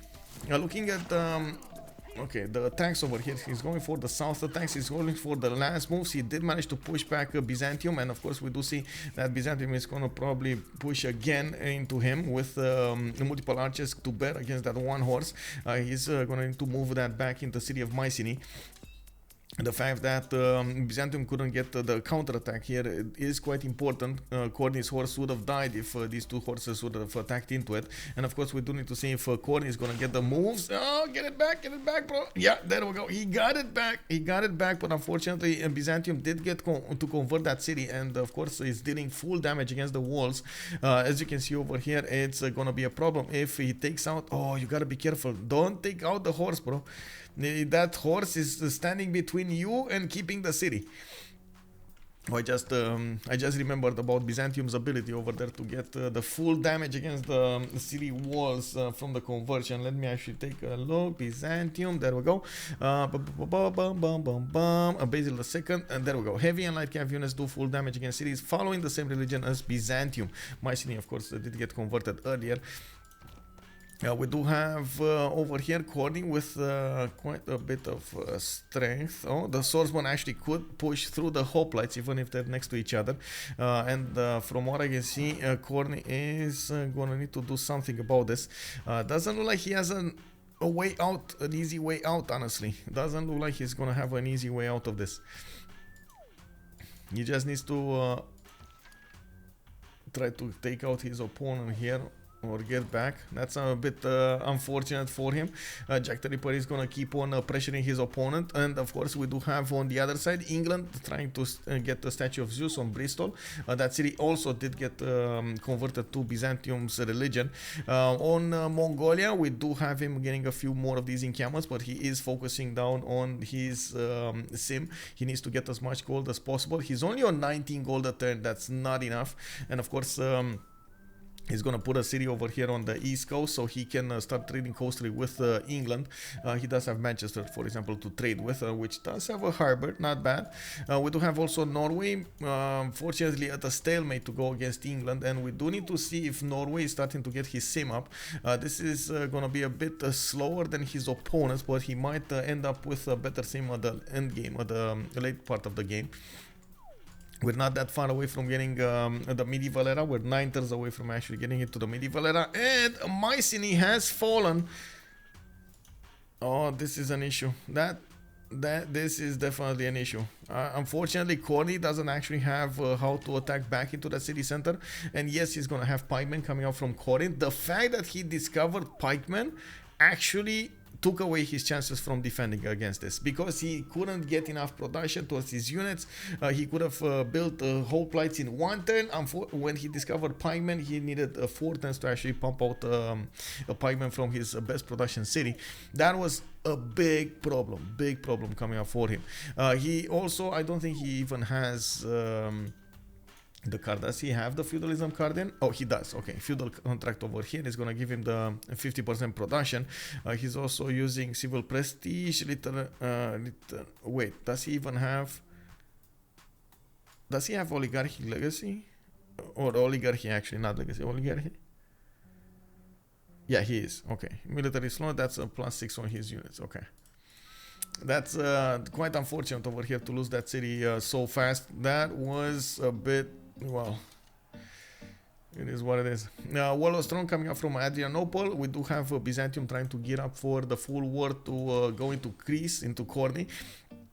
While I do believe they should definitely invest into a builder over here from Sparta. With the feudalism card, he should get a lot of chops going and improve his land. Keep on chopping, keep on improving. He's trying to get some from the northern cities, but they are a bit far away from the front line. He needs the units, and he needs them now, not later, now. Plushy Hunters also making me drink water. Yes, sir. Thank you so much.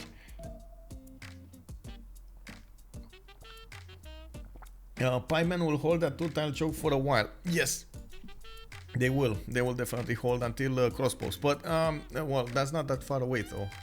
Crossbows. Like, looking at the text here, we're talking Jack 3 turns away from engineering. Really not that far away. Okay, pikemen 71 strength. Okay. We do have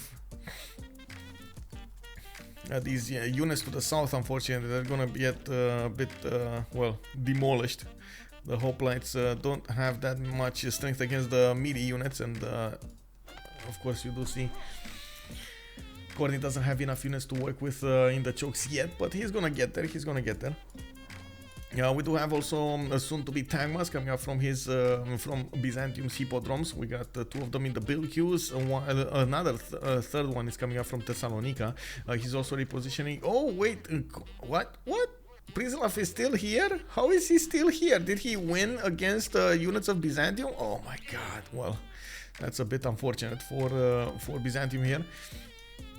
We do have a photo settle coming up from Mongolia towards England, and of course England did manage to get a religion of his own, Catholicism, Jesuit education and sacred places, not defender of the faith.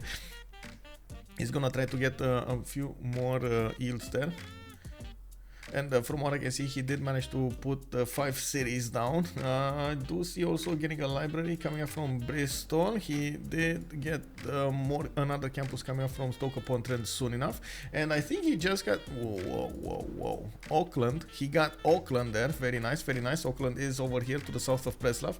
And of course, getting that extra production on these coastal tiles is going to be important. You can see the 531 fish, for example. Now, it would have been amazing if he actually got God of the sea, but he didn't. It was Eleanor that did get it. England is also trying to get some expansions going. I see Manchester and Sheffield trying to go for those settlers, and I do have to point out Harald Hardrada is not really well known for early cannibals, but he's still gonna get there, while Fkdn is quite far away from getting there. He's on 27 and 12, and he, as you can see here, he's barely getting mathematics. He's gonna need to go through buttress and get cartography afterwards. While of course gold generation is going to be quite a problem on both teams. We do have Rage also trying to settle a few more cities to the northwest. I see Burrize did manage to push out the units of Zulu towards the west side here, and Zulu is going to happily keep Venice for himself. He's getting a few Ikandas. I see TaskForceFish is trying to figure out a few ways to be annoying here towards the south of Arretium, and trying to get the sim in his capital. He did get... Whoa. Statue of Zeus? Wait, what? He got the statue. Wasn't it built in England? Wasn't it built in Bristol, like 9 turns away from finishing? Wasn't this a thing? It serves as a choke for Jack 2. Not sure it helps to raise it.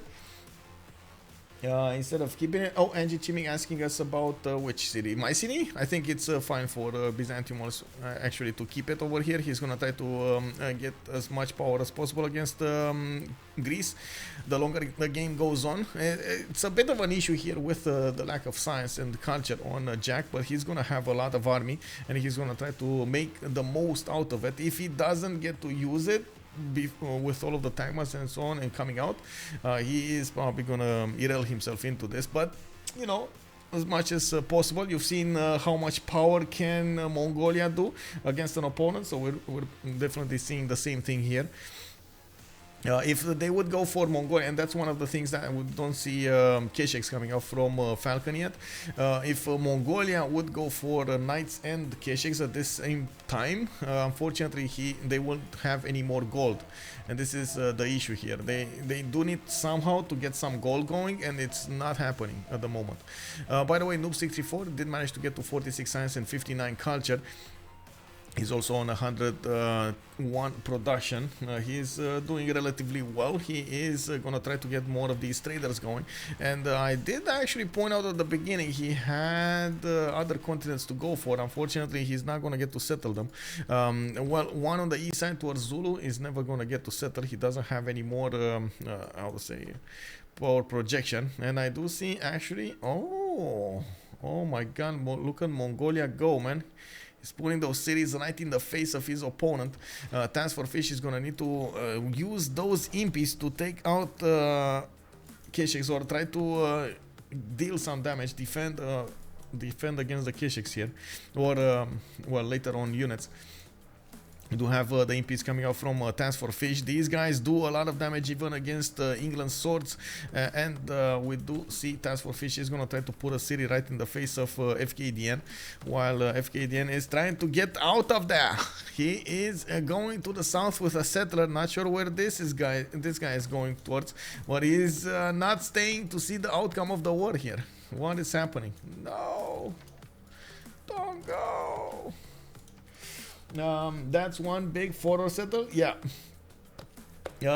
Old sign, good evening, sir. Can I see Preslav? Yes, Preslav is MVP of the game right now. Preslav, very big, very big. I would definitely say Preslav for MVP. We got him with quite a few archers. Looks like those JackTheRipper horses are gonna deal enough damage, but he did need to build quite a few horses to go against the city center. Of course, afterwards it's going to be Auckland to the south. The city of Preslav is also converted to the dominant religion of Byzantium. So even if he gets walls, he's still going to do full damage against the walls. It's going to be nasty. Nasty. Okay, swordsman cannot attack into pikemen, pikemen cannot attack into swordsman. We do see archers coming up from Sparta. It's gonna need a lot of crossbows to defend against this upcoming attack. Of course, we're gonna have Tagmas coming out relatively soon from Jack. Civil service in 1, machinery in 5, warlords throne in 5 as well. He's gonna try to get us little gold usage as possible towards his army. And if I'm not mistaken, actually the units from the hippodromes, what is it, hippodromes, units granted from this district do not have a resource maintenance cost, cannot be built in a city with a water park. Okay, Falcon, let's go. We got the gamma trading projects coming up from Noob634. It is managing to get admirals. They did manage to discover the admirals, and it looks like Norway did get Himerios, and Rahendrakola is going to be on England with Zengi. A bit of a problem there. Also, Eleanor did get the Leif Erikson. Okay. I think Rahendrakola would have definitely been more useful on Norway, but now it's damage done. We do have Fkdn also settled to the south on that iron tile, and I do see him putting down a holy site. He's getting more cities to the south on an incense. They don't have that many. How many units do they have? 1, 2. Are they on 3 continents? I think they're on 3. Yeah, they're on 3 continents. It's fine. Okay, that's 4 continents actually. Oh, that's good. That's very good actually. 4 continents. Do we have the same coming up on the next team? We got England and Rome on the same continent. That's a bit unfortunate. Lahore did get settled on, well, was on another one. And looking at Mongolia, we do have him on a continent split, but on one continent that he was on, and the white continent. Okay, so they're only on 2 continents plus a little bit from Lahore. I do see, of course, those Ortius coming online from Aksu. Intelligence agency is also going to finish in Karakorum, while we do have intelligence agency coming up from Liverpool. A very good a bonus for Mongolia is that double diplomatic visibility coming up, double strength from the diplomatic visibility you have over your opponent. It does get you an advantage when it comes to attacking, but you do have to think about how you're going to get the timing going, because your opponent, if he gets enough size, if he gets enough culture, production and so on, he can counter that extra diplomatic visibility.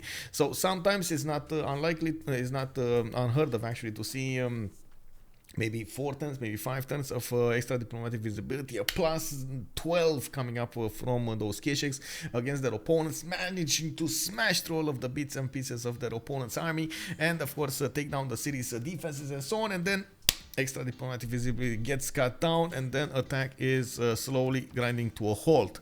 Well, it happens. Sometimes it happens. We'll see if the opposite happens actually, if we'll see a lot of strength coming up from those Kesheks, and of course from Mongolia going against his opponents. They don't have another chance into this, and of course we do see a lot of production coming up from Mongolia on 148 production and 152 food.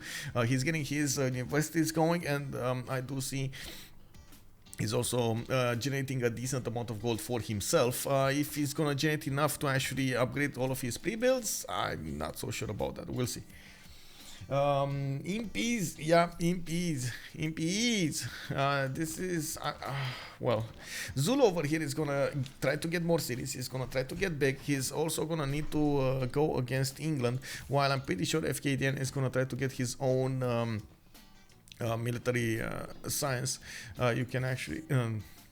Military tactics actually. You can actually see he's gonna get his swordsman upgraded here into in 6 turns into merit arms, which are gonna be much stronger, and should actually keep the EMPs at bay, especially since well, he doesn't have yet a general. He will have a general. Let's actually take a look here. Eleanor, England on 27.75 points. He's gonna need 2 more projects if he wants to be successful. The great scientist screen. What happened here? We do have Omar Khayyam, and it looks like Mongolia was the first one to pick up Hypatia. Okay, very nice. We do have also 4 more turns until the next era. Let's quickly take a look at the era score. 55-56. Falcon is probably going to get his golden age. 100% actually. He's going to get his golden age. He just needs to get like an iron unit out, and that's it. Now we got Jack 44-59. And I'm pretty sure he's going to get Tagmas here and Divine, right? Okay, he should be fine. Burrize 47-56. That's a problem actually. That's a bit too far off. 9 points is a long time. It's a lot of points coming up in the next turn, but he is gonna get the divine right next turn. Easy peasy. He's gonna try to get an industrial zone. That's a +5. Okay, again easy peasy. +3 points. And we do have Zulu getting inside of his cities to try to do some. Oh my god, if Zulu gets in here. Oh man. Oh, look at Fish go. Can you imagine if he just goes and captures all of these builders? These are all feudalism builders. No, one of them has 1.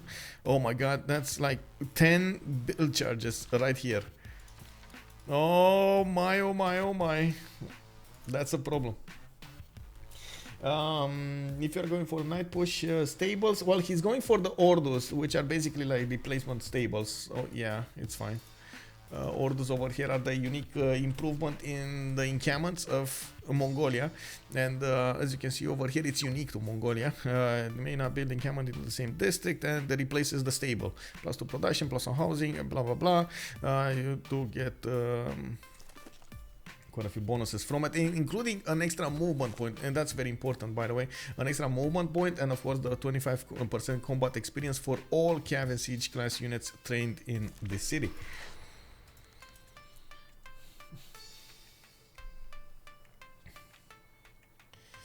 Extra movement, yeah.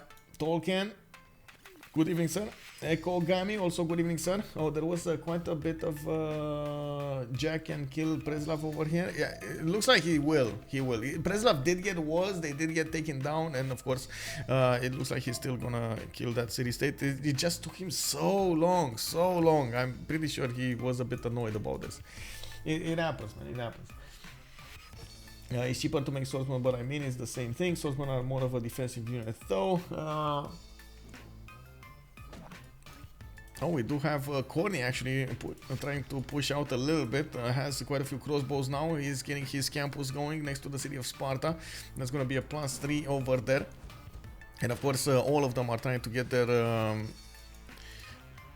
era score points. Let's actually see what's going on here. Falcon 58, he got his golden age. Jack is 56-59 out of 59, and I do see him getting settlers going. What turn is it? We got 2 more turns.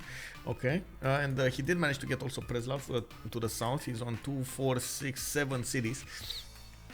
We got him also trying to get divine right in 4 turns. That's a bit too long though. Burrize coming up with 52 out of 56. He needs 4 more points to go for this, and of course he did finish that industrial zone. He's also trying to get the entertainment complex going, while Zulu is pushing him. He couldn't manage to actually get all of those builders next to Setia. Well, I don't think he even saw the builders. We saw the builders, he didn't see the builders. Now we got also Fkdn coming up with free inquiry golden age, military tactics, and of course the civil service coming up next time. He's going for a he's going for a dark age 37-44. Doesn't look like he's gonna nail that golden whatever he does. He's still on 3 cities and trying to get out of there as soon as possible with 2 settlers. Interesting. He basically, well, gave up on this. We do have Khornie coming up with 59 out of 60. Needs one more point to get that going. And of course, the campus is going to be a bit too late. He's going to need to get it next turn, and he's not. He did manage to get a writer for an extra point. Oh, he's not. Come on. Oh, what he gonna do? What he gonna do? Well, at least he didn't manage to get a lot of crossbows here, and he's dealing a considerable amount of damage against Byzantium. He's 1 turn guilds, 4 turns stirrups. Yeah, well, that's a bit of a problem. Oh well. And by the looks of it, trying to get ancient walls in Khornie. Come on. Maybe piecing a city-state, maybe choosing a city-state. I don't know, one of those levying a city-state. Do they have enough gold? They do have a decent chunk of gold on them. Okay, TaskForceFish coming up with 61 out of 60. He's starting to push his opponent here, even enveloping him in cities. We do have to the north of Manchester and to the west of Manchester cities coming up from Zulu, getting those MP cores towards his opponent here and pushing Mongolia. He's trying to take as much heat as possible away from Byzantium. Oh my god, away from England. And you can see already Falcon is having a bit of a problem. These MP cores are dealing considerable amount of damage even against his knights. 79 strength units going against the knights. Woo! Oh man, let's go fishy. Choo choo! We got it going. True track over there, giving those units bonus points. We do have Mongolia with his Hannibal Barca. Also trying to put down more science. He's trying to be relevant in the next era, and of course TaskForceFish is doing the same, getting intelligence agency coming up from Alpha and getting a lot of MP cores. Oh my god, 2 turning MP cores from Delta, 2 turning them from Echo, or is this Echo, getting more cities to the north. Man, fish is everywhere. We do have Rage coming up with also 69 points out of 68. He is getting more cities out, getting that Grandmaster Chapel in 4 turns, and I do see him putting down those safe churches for the extra production and faith he's generating. 131 faith a turn with 48 science and 63 culture. Doesn't seem that big. You know, those stats don't seem that big, but he's well, on his way to discovering cartography. He's gonna put a forward settle here right in the face of Rome and England. He's gonna try to upgrade all of those units with as much gold as possible, and we're gonna see what that will give him. Noob 64 is also gonna be 58. Oh my god, is actually Khornie not gonna make it? Oh my god, he's not gonna make it. Oh, that is so nasty, bro. I'm so sorry. Like, what happened here? 362 gold to levy Johannesburg? Oh, that is so nasty. I'm so sorry for Khornie. Like, that pen brush and voice was something over there. At least he's gonna still get a lot of culture coming out of his Acropolises. He's gonna get the science coming up from his soon-to-be campuses. He's starting to get his units going. Okay, he should live about this. He should live with this. He does have more settlers going to the northwest. Okay, he should be fine. We'll see. That's still nasty, you know, like he could have had it, but he didn't. It is what it is. Okay, let's quickly take a look at what is the fish doing here. Putting the power against Mongolia. Oh my god, look at the Mongolian units. They're just dying against the knights, bro. Oh my, look at 83 against the 75 strength of the Mongolian knight. Wait a second, that's just nasty. We do have also England coming up with a decent amount of units. He's getting Terracotta Army in 5 turns from Bristol, and as you can see over here, he did manage to get a general for himself. Men-at-arms, crossbows, and pikemen will get the defensive bonus if they get upgraded. We do have him also getting a decent amount of cities with encampments. He's trying to put up as much of a defense as possible, and we do start to see the economy shaking a little bit on WCG. 25 to 24 and 33, and of course we do have Fkdn here with only 26 science and 17 culture. Norway is getting that city towards him, and the fact that Rome got forced into putting more defensive units on the cities to the west side didn't mean he didn't actually get to feel full sim going. He did try to get to Colosseum, but this is like what, turn 56, 60-ish Colosseum. That's a long Colosseum. That's a late one, bro. Okay, let's go. I go minus into I go for digital democracy. Hello. Cuckoo. White Daniel in Giga Oven is turning up the heat, man. Curtis Love, good evening, sir, and welcome. Feels bad, man. Yeah, Muriel, how are you doing, man? How are you doing? I go for a B. What did I say? You digital demo you. Muriel, when 1v1 tournament? 1v1, 1v1, 1v1. We did another bit. We did another bit. Let's go. Oh my god, that day was amazing, man. Unbelievable. That day was insane.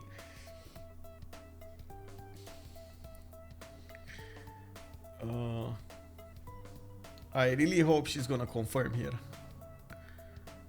Need to pay attention to this. I did quite a few boo-boos last time, but now I'm on this. Okay.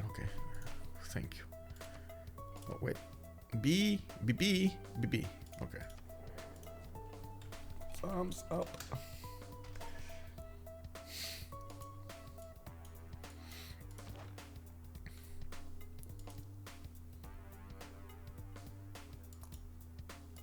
Fkdn on bad spawn. Okay.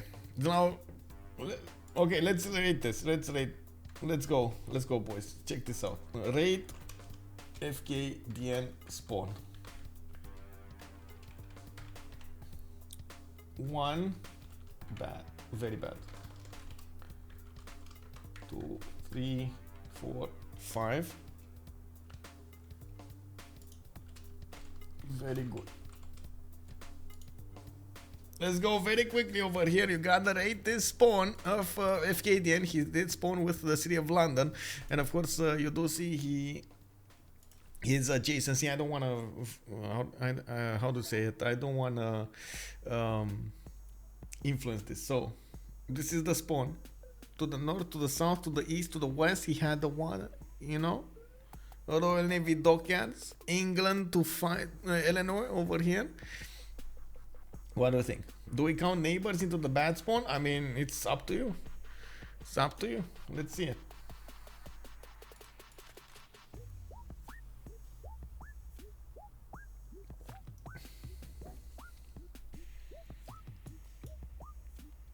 How is this discrepancy? Some people think it's very bad, some people think it's good.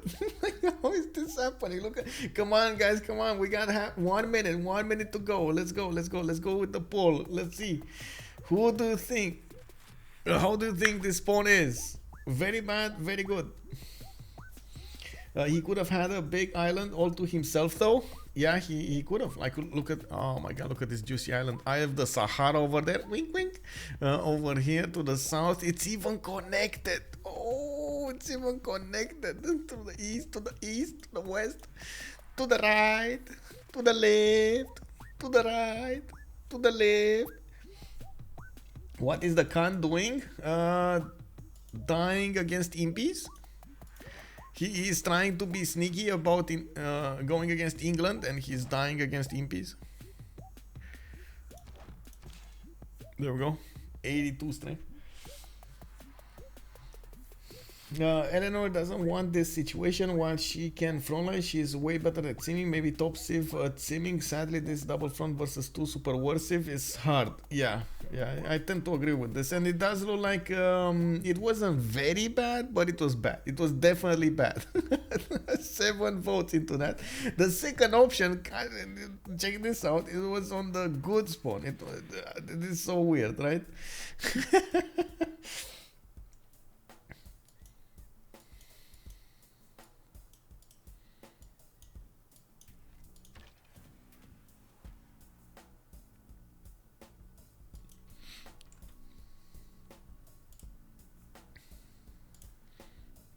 We're just waiting for the fish, the big fish.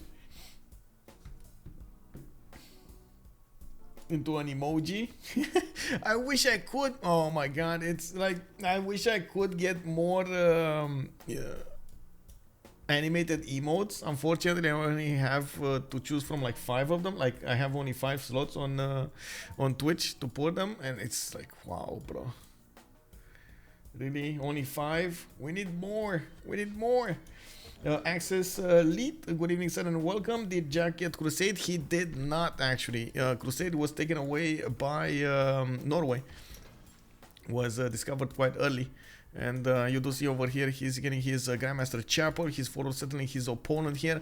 He's gonna try to take out England, while of course England is getting pushed by Zulu from the west side.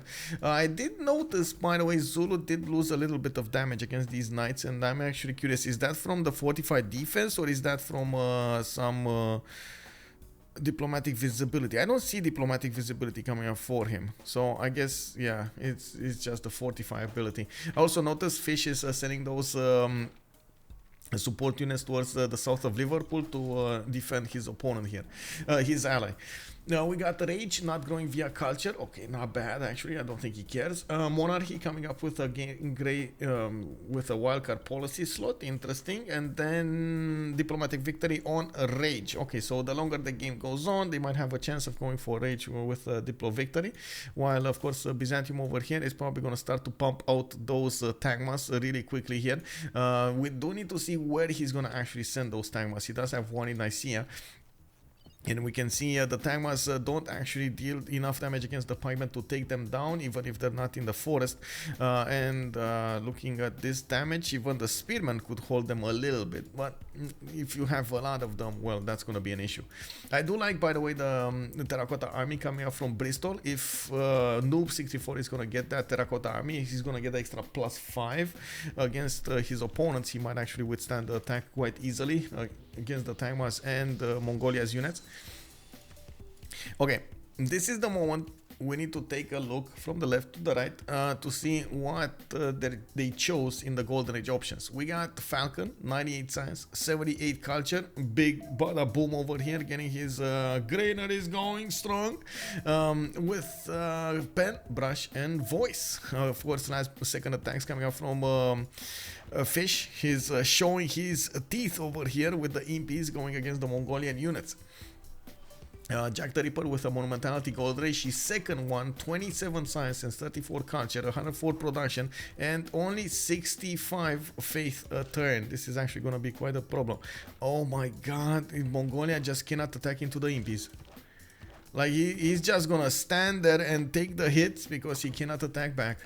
We got Burrize in the normal age, unfortunate, but it is what it is. Fkdn Dark Age, and he's at least gonna get some extra +5 on his units from the Dark Age card. I see he did manage to get men at arms, but not enough to defend against the impies. Man, these impies are just too strong, too strong. We do have Khornie, monumentality golden age. He was 1 point away from getting a golden age, and of course you do see he did manage to put a few units to the south. He's getting good enough defensive units to the east of Corinth. We're going to need to see him keep on the defense here against JackTheRipper, while probably Jack is going to try to get out of Irel here soon enough. We'll see how that ends up with. We got the TaskForceFish, 57 science and 70 culture. He is on the pen, brush, and voice. His second pen, brush, and voice golden age. Did put down 2, 4, 6, 8, 9 cities with Venice, and I do see him getting a lot of impies from a lot of them. While he's getting some more commercial hub investments, he definitely wants Ipfal done. That's gonna be an extra trade route capacity for him, and yes, a little bit of faith, just a little tiny bit of faith. And Sansu, good evening sir and welcome. Would it be a lot of work to make them loop? Wait, what loop? You were like double dabbing? Oh, okay. No, you mean dabbing like that? I mean, have you seen the thing in the movies over here? It's the big issue coming up with the slots though. That's the problem. Maybe Okay, I'm gonna try to do that. Can somebody get a clip of this so so it's easier for me? Just to send me the clip on Discord, and I'm gonna get it. Like, check this out. I'm gonna do this for like 5 seconds. Yeah.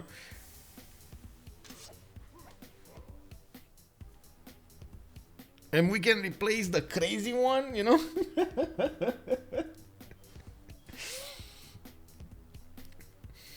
Okay, let's see what's going on here. On a rage, we do have a second world mentality gold age, 145 faith a turn, and he does have 66 science with 65 culture, putting more cities right to the north over here towards Byzantium, and we do have him about to settle that city to the west side. That's gonna be nice. He's gonna get to upgrade his caravels and keep on pushing against England, while we do see Fkdn is going for machinery, not even gonna be close. Oh, I was doing an O face? Wait, you want an O face as well with the dabbing? Oh, man. Okay, let's get some actor here. Okay, actors, you know, like it's all good. It's all double dipping crusade plus Byzantine bonus. Okay, let's see. Oh.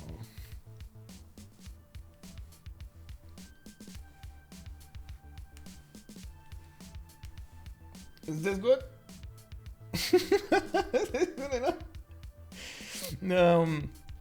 Okay, let's take a look here. Noob64 coming up with a pen, a brush, and a voice. You gotta clip that, bro. You gotta clip that. Send me the clip. Send me the clip. We got Noob64 coming up with a printing in 3. Looks like Humanism coming up in 4. And Noob64 is getting 88 science and 77 culture. Definitely has what he needs at the moment to actually defend against a possible attack. I do see the Tagmas are not actually going towards Greece. They're trying to go against England, and I do want to check the damage counters. It looks like the Tagmas again don't have enough strength to go against the pikemen. They did take him out considerably.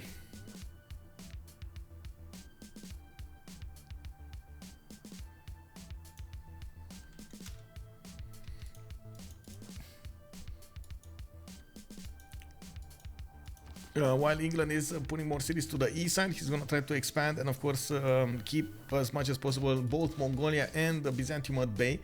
I guess the big thing right now is as much as they can to put the pressure on England and take him out while they keep everybody else at bay.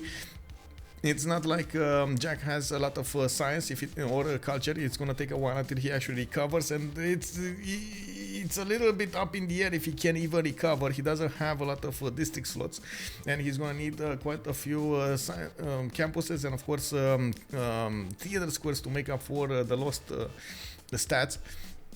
He does have a lot of military though, 855 military strength, while he's on -9 gold a turn.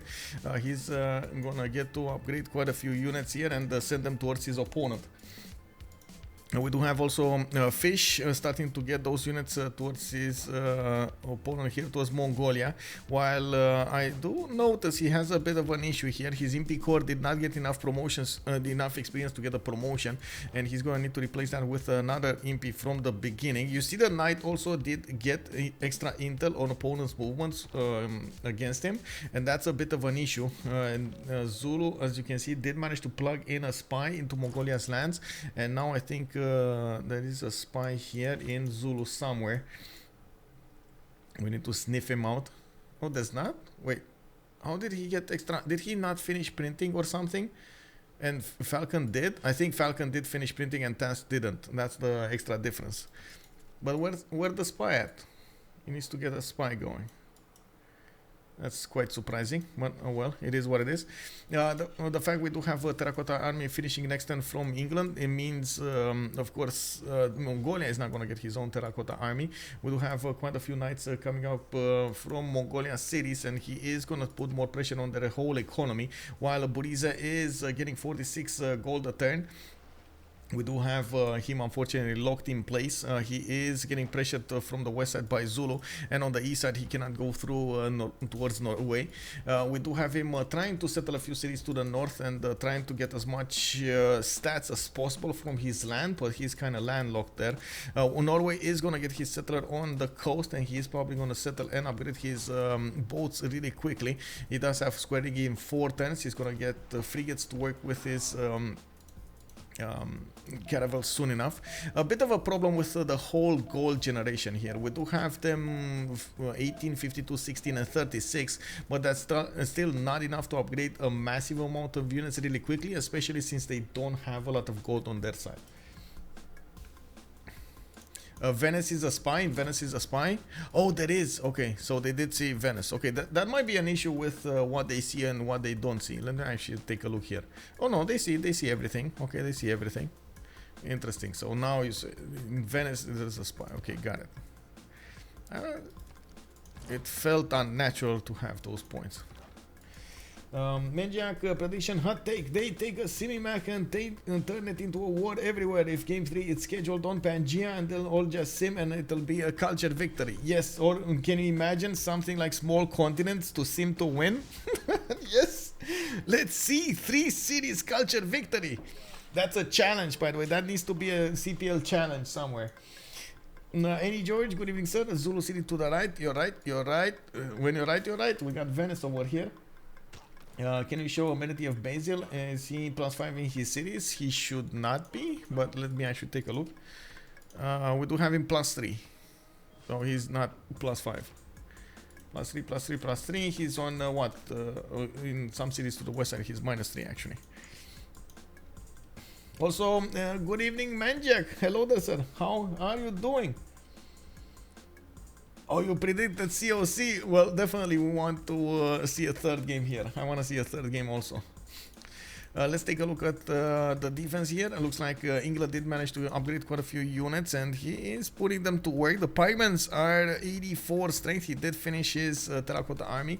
Not all of these units will get a free promotion, and of course that's going to be quite important. He might actually keep the promotion so he gets to heal the units and take a few more hits from Byzantium.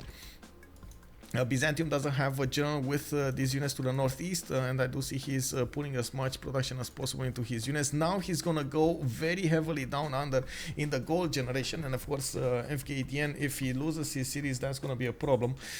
I don't see an easy way. Well, I guess Norway is gonna have to put the connection city to the west side if he wants to take out the full cities of England. And you see how Fkdn keeps on simming towards the south. He keeps on expanding. He wants to be in the game for a little while longer. Today is a good day indeed. I just hope for a split in the first and just to see a third game. CPL CD1 is on a streak, CPL CWC is also on a lot on the line. Yeah, it's a lot on the line indeed. And it's not, I do have to say there's a lot of history between these players. Both teams want to win this. They definitely, like 100% want to win this. So I'm pretty sure TaskForceFish here wants to put his foot in the door and say, no, this slot is ours. And of course we're gonna need to see how WCG is gonna respond to that. A lot of war, I think that's the response. A lot of war. We do have Khornie, unfortunately needed to defend against Byzantium catapults, and now we do have a few units pumped into this. Jack doesn't really want to fully commit into Greece's defenses, even though honestly Greece doesn't have a lot of them. It would be a bit necessary to get at least 2 more crossbows over here to the north of Corinth. It's hard to shoot with them though, and as you can see over here, Byzantium just keeps on getting those arenas, trying to get a commercial up from my city to get some more gold going, but it's not even going to get the extra I'll say adjacency from the rivers. That's a bit of an issue. I hope CoC eliminates the will. Well, they can't really eliminate them. They both got into the CWC. It's more a matter of who got the first seed or the second seed. This is a fight for the first seed. Main issues is that WCG doesn't have coast cities to set up trading. Yeah, I agree. But they could have actually seen that from the beginning. The only coastal trade routes could be had between Mongolia and England. And Mongolia did go full internal here. You can see he's going full internal, benefiting a lot from that.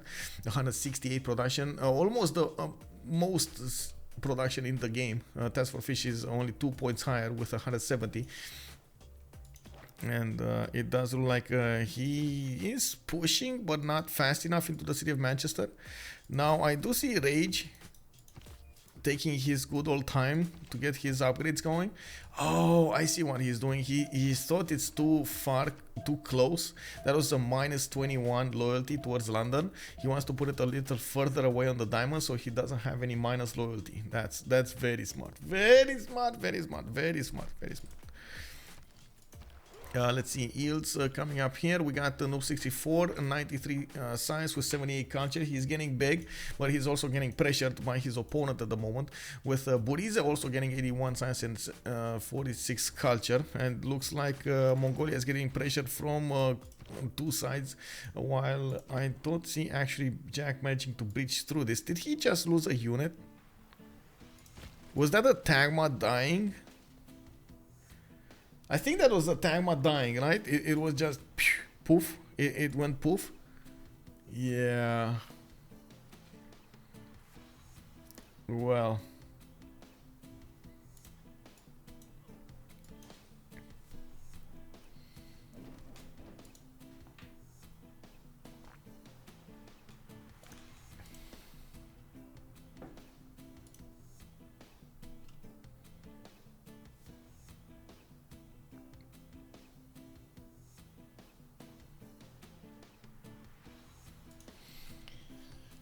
Main issue. Oh yeah, I did that. Okay, I did that. Let's see on TaskForceFish. We do have him getting his trebuchet cores. Now these are gonna be quite interesting units to go against England here. And by the looks of it, he should actually keep on building. Or training, I should say, in cores to keep up the pressure against Mongolia. Putting as much pressure as Mongolia does take away from his economy, and they don't have a lot to work with. Fkdn actually in a neutral position is making the most gold out of the game, while Burrize over here is trying to not do that, not get as not get into a war, not do as much army as possible, so he can get some gold generation going.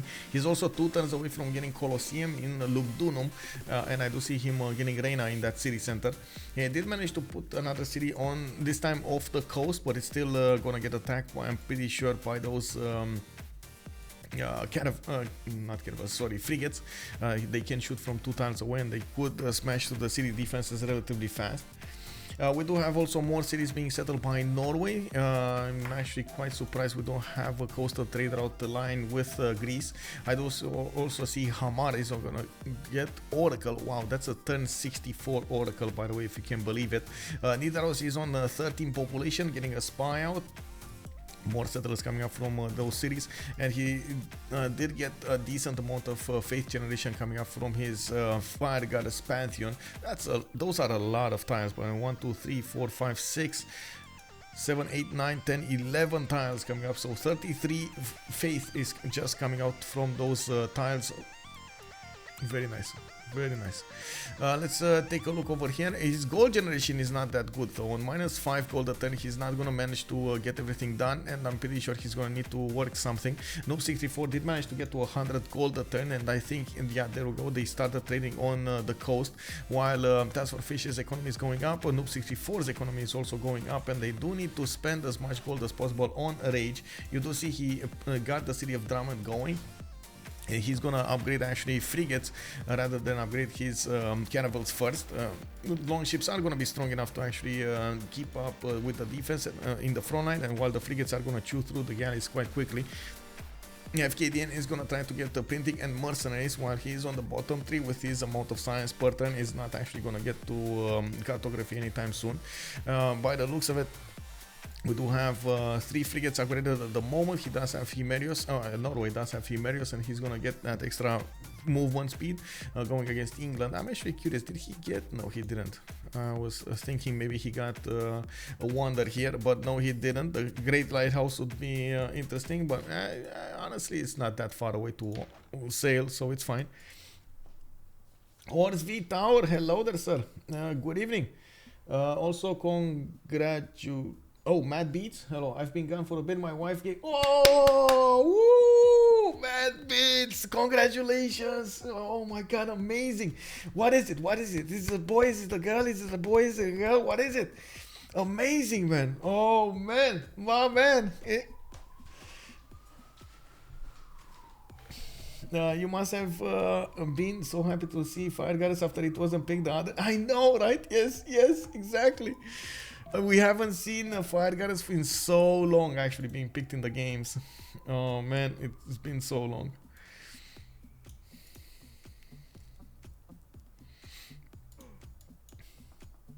Benjamin Schroeder. Oh, right. Jacob. Oh, that's a really cool name. Nice. May he live long and prosper. Yes. The Falcon way. Woo. Okay, let's see the Norwegian frigates that are starting to get closer, inching closer to the English galleys. And of course, we do have some defensive catapults over here. They're probably not gonna deal enough damage. Catapults are a bit weaker against the frigates. He definitely needs something like trebuchets to keep attacking into the Norwegian boats. We'll see if it's gonna be enough. And of course, at the same time, I do think the gold generation will be spent over here on Rage for quite some time. He's gonna need a lot of units to take out England, and I believe he's gonna need a few caravels as well. He is insisting with the frigates though. I do see him on 4 frigates. We got more campuses coming up from him. He does have a spy from the capital city. He's getting a few theater squares as well from Hamar, and that's one thing that they did manage to get a lot of hold on the great writer screen, artist screen, and musician, especially with Greece coming up with 6 per turn. They got a lot of writers from the beginning. Whoa! Whoa, whoa, whoa! Fish! Fishy! He got Keshker. He got the city of Keshker, and it looks like at the moment Mongolia is forced to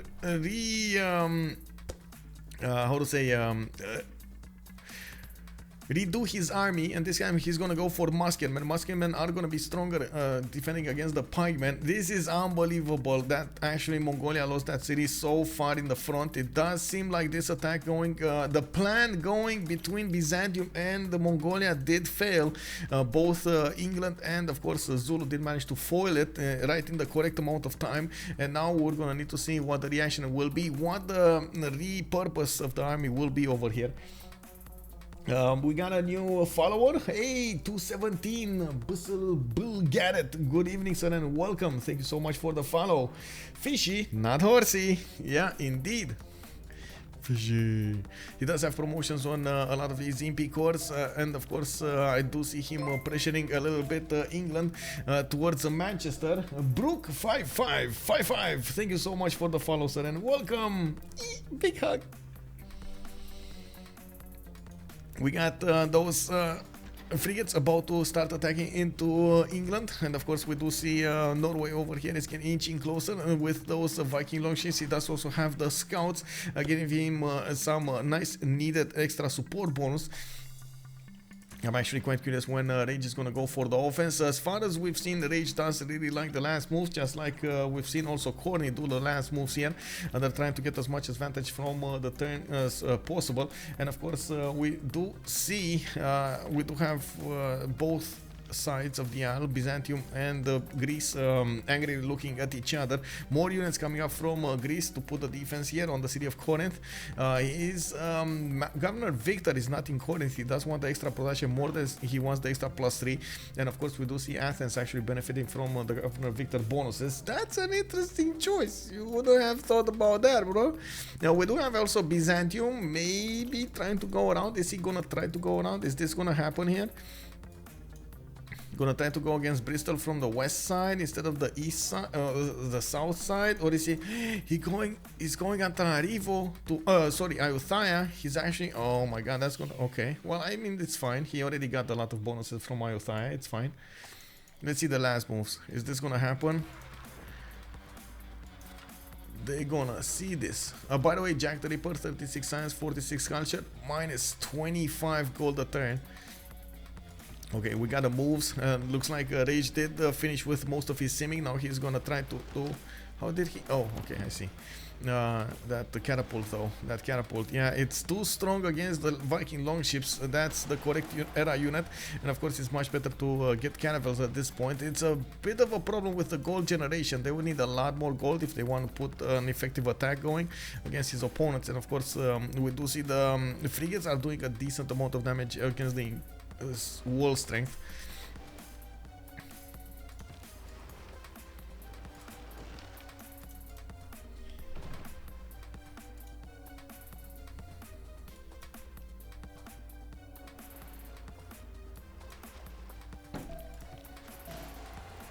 Ooh, trading units now, okay.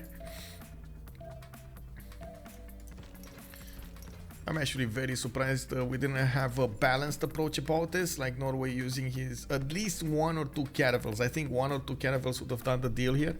But again, gold generation is a problem, even if he is upgrading with the half cost. Oh, the fish disconnected. Uh-oh, did this dash just... Wow. Was that...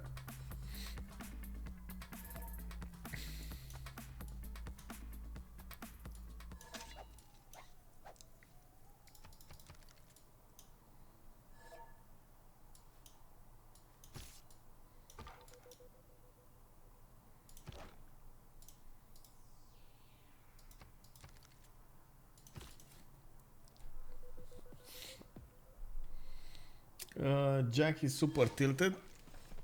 Yeah. I mean, a lot of moves coming up from Zulu, attacking into stuff.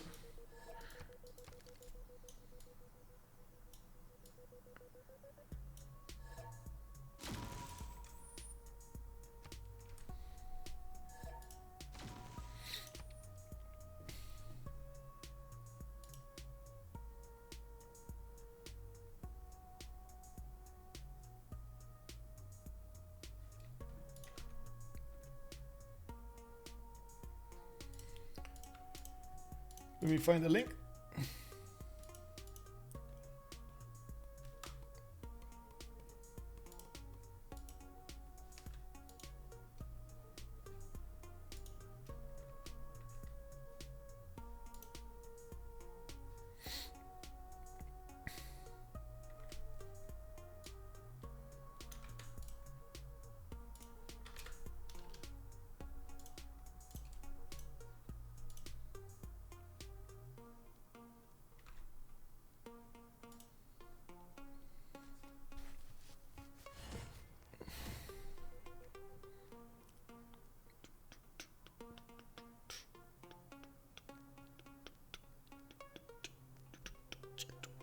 We're getting back into the lobby now, and as you can see, the players are connecting to their respective civilizations. It shouldn't be that far away from finishing. TaskForceFish should actually get going. I think he is one of the only ones that didn't need to close his game entirely, and because of the crash, and then start it up again. It's gonna take a little time, but not a lot.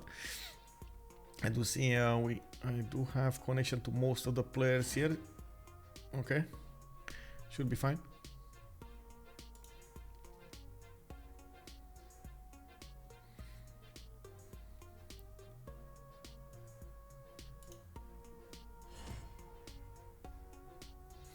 Smip7, good evening, sir, and welcome.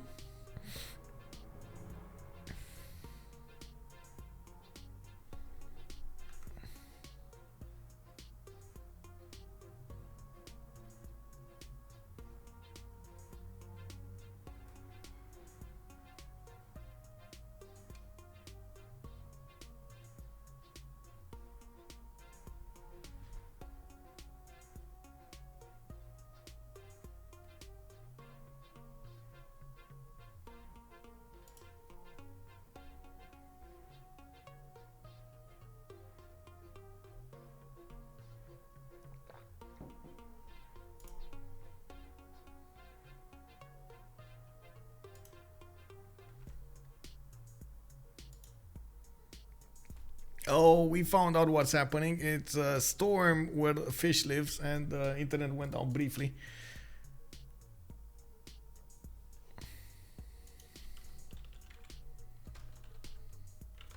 Oh, Now we know. Actually, let's see. England weather. Let's see what kind of storm is there. Why don't I have a map here?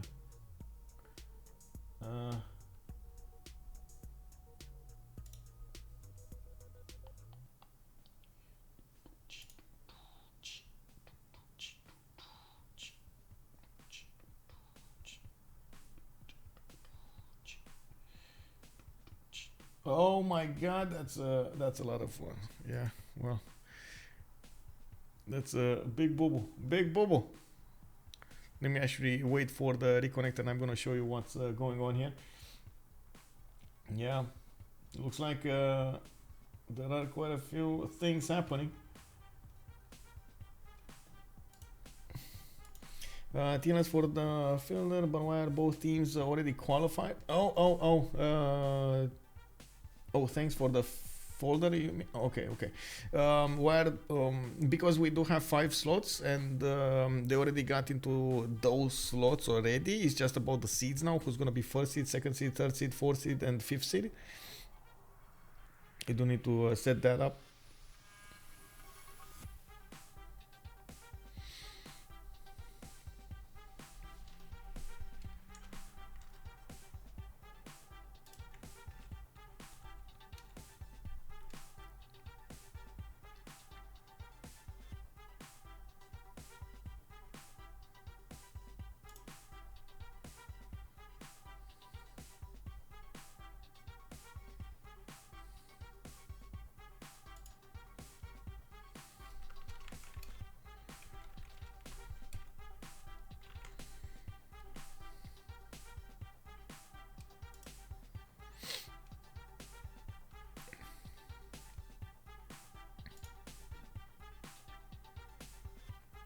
I gotta ask what the...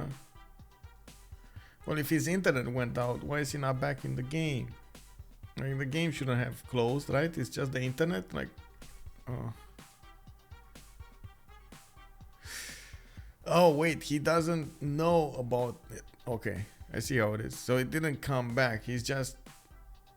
Okay, he's just waiting. I see him in the chat, so maybe his internet came back, his power came back.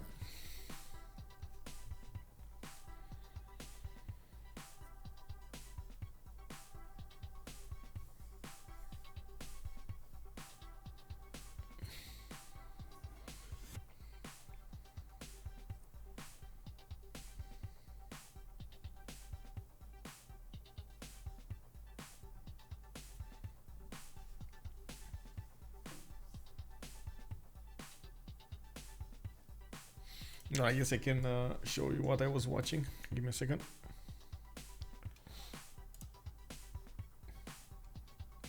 I guess he's talking about this storm. Just passing through London.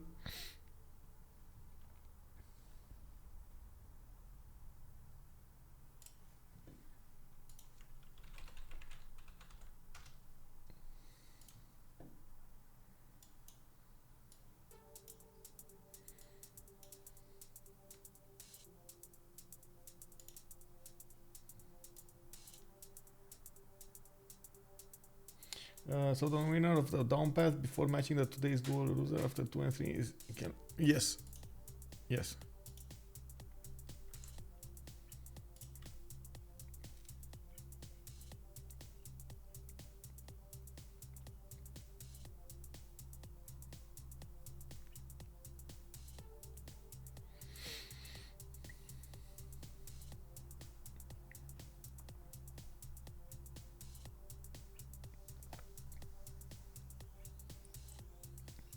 So the idea with the seeds is we need the first seeds to try to split them up accordingly in the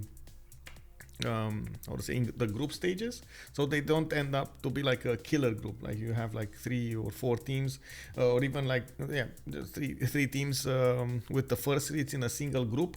They're just gonna eat each other, and they're not gonna get into the next one. So we're gonna try to split them up as much as possible. So it's important to actually get this going, even though they're quite close. Some of them, they're very close when it comes to skill.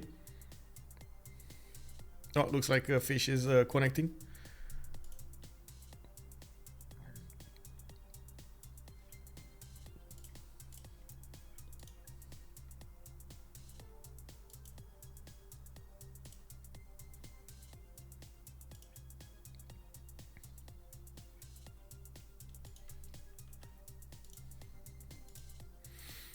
At least that's what he's saying. He's saying connecting but taking longer.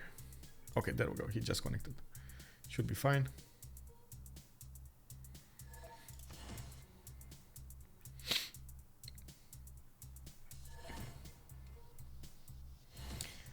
Goal by library. I think it's a mix between European players and American players. Tranquility, the same. Tranquility, actually, let me take a look over here on the teams. Tranquility was Automation's game. It was actually there's some on Tranquility is a mix of German players. Under the Gun, Paul Hertz are German. We got the Destroyer, that's actually Georgian, if I'm not mistaken. Skycray is Hungarian. Britney Spearspan, that's Rough Rider, Sieve Rider. I mean, Rough Rider. Not Rough Rider. That's he's from Asia somewhere. I'm not sure exactly where. I think he's from China, but I'm not sure. China, Hong Kong, or where is he living in now? Living there now. Automation is American, and the Kane I don't know. Teskra is actually Romanian. We got. You were asking me about goal by library. Goal by library. Actually, I think most of them are European, from what I can see. Elephant Guy is American. DGS is German.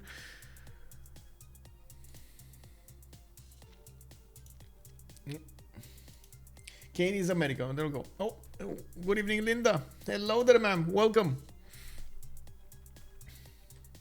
Okay, so it looks like Fish did disconnect to reconnect or something. I think he's there we go. He's disconnected to reconnect. He probably just wanted to fix the 0ms. Much better to fix it now than later. So it is what it is.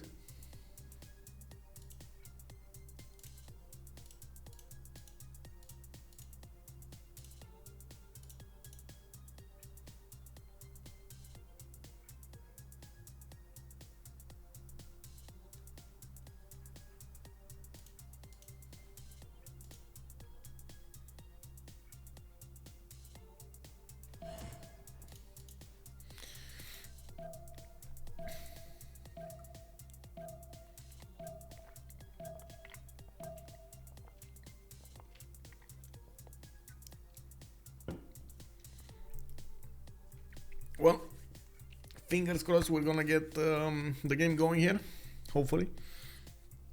From the first stirrings of life beneath water, to the great beasts of the Stone Age, to man taking his first upright steps, you have come far. Now begins your greatest quest. From this early cradle of civilization on towards the stars. Miniature Kobli, good evening, sir. Oh, I think the host just crashed. He just crashed. Oh, rip.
Okay, give me a second.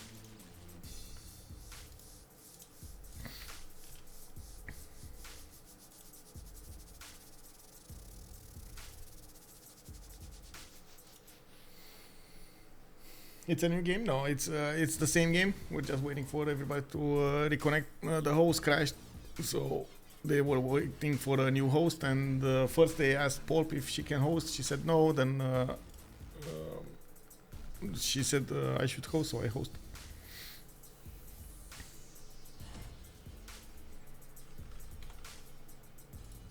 Actually, this is a good test to see what's going on here.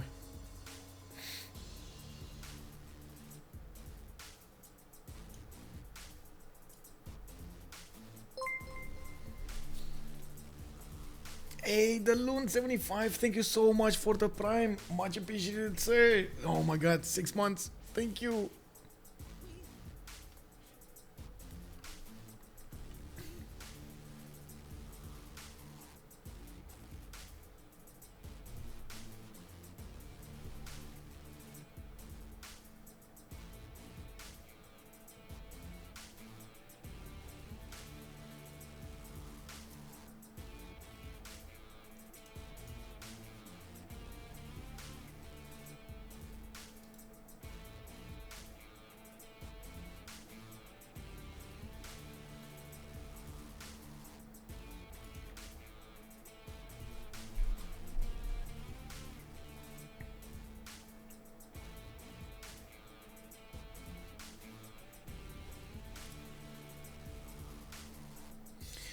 Burger, okay, how was the decision made for the 8 participating teams? It was them actually wanting to get into the qualifiers.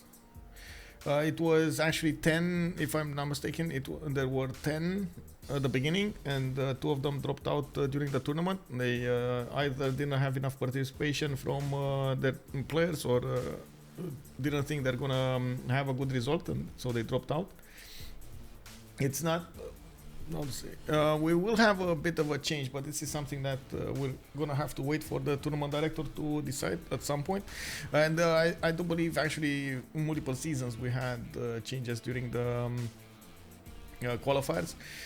Also, we did try different approaches for the main tournament itself, for the CWC, with shorter tournaments, longer tournaments, shorter tournaments, longer tournaments. We were trying to find the correct way of getting a balance between having, of course, to give as much chances as possible to the teams to show they do have enough skill against each other, and try to minimize the amount of RNG that can happen out of maps, out of slots, out of etc, the times and so on and so forth. We did try a few combinations, best of ones, best of threes in the playoffs, not in the playoffs, in the best of twos in the group stages. Like there are quite a few things that we're trying out to see what's the best formula that we can get for a Civilization World Cup.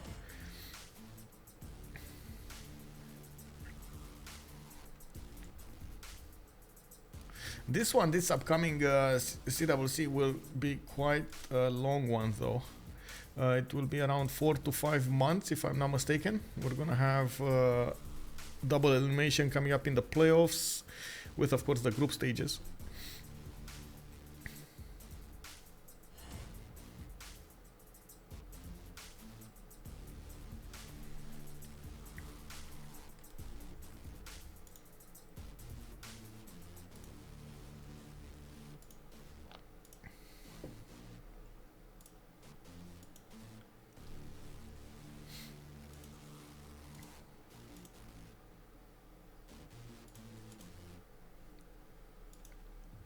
Okay, just waiting for TaskForceFish to connect.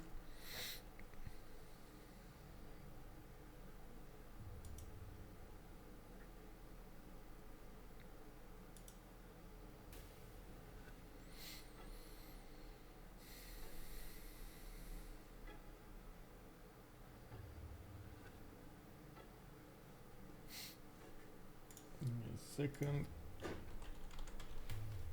I want to take a look at something.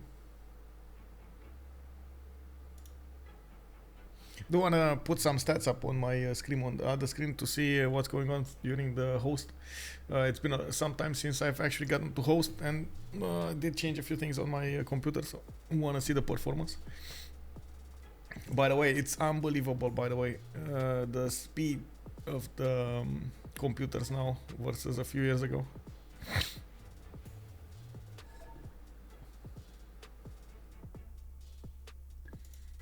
It looks like TaskForceFish has some connections issues, and they're working on a solution. Not sure what that is.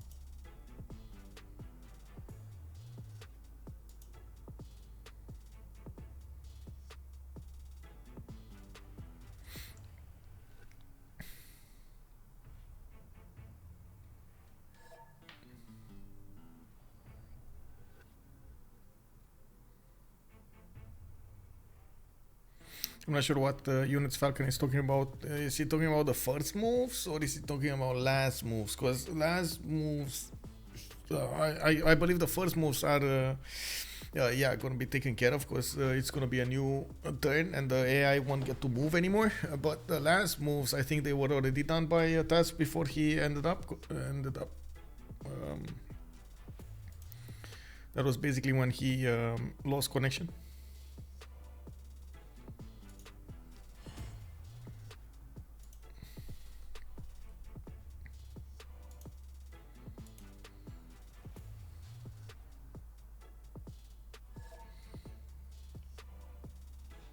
Okay.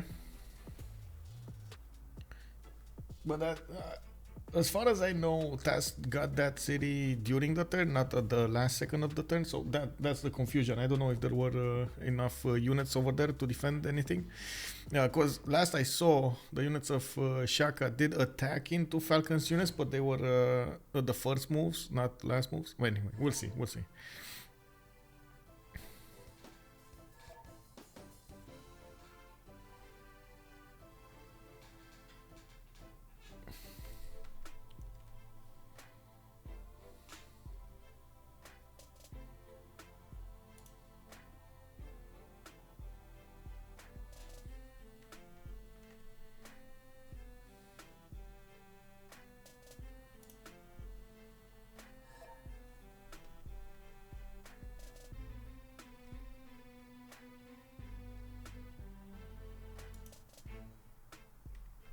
Wait.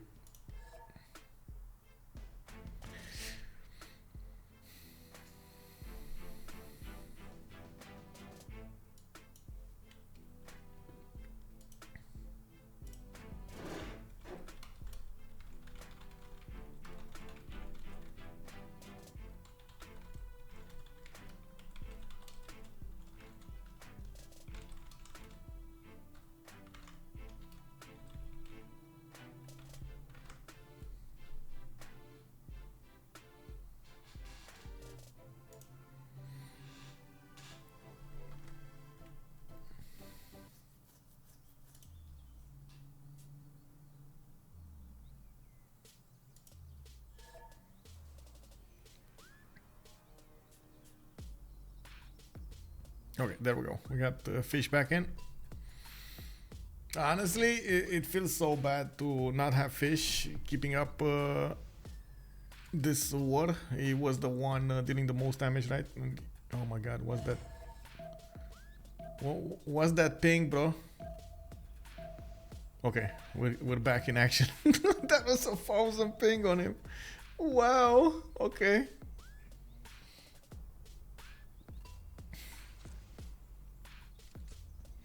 Okay, let's see what's going on here. Wow, okay. Instant crash. Not even loading. Instant crash. Lol.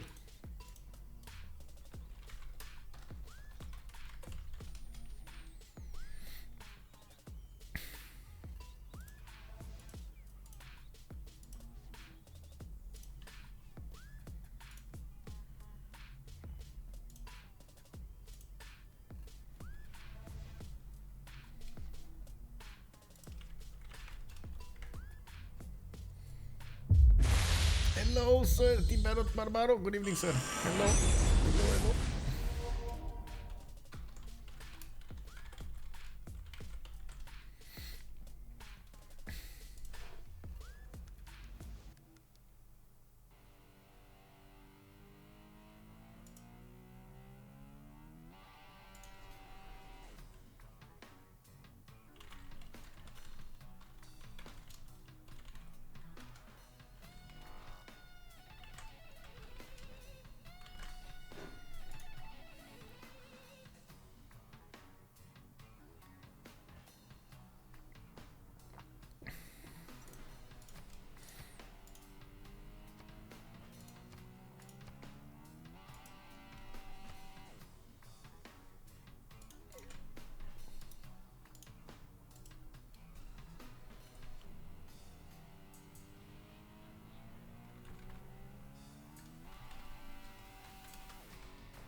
How long have they been in lobby with connection issues? Some time now.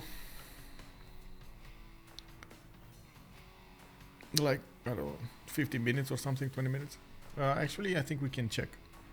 It's 0000 right now, and it's, yeah, 21 minutes, no, 23 minutes.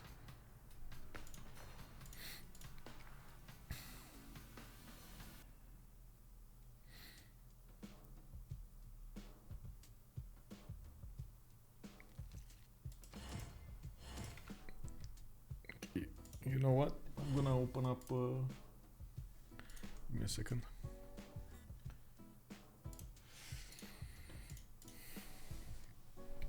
I'm gonna open up the vision so you can see if it's a crash or not. Kick W. I hope not.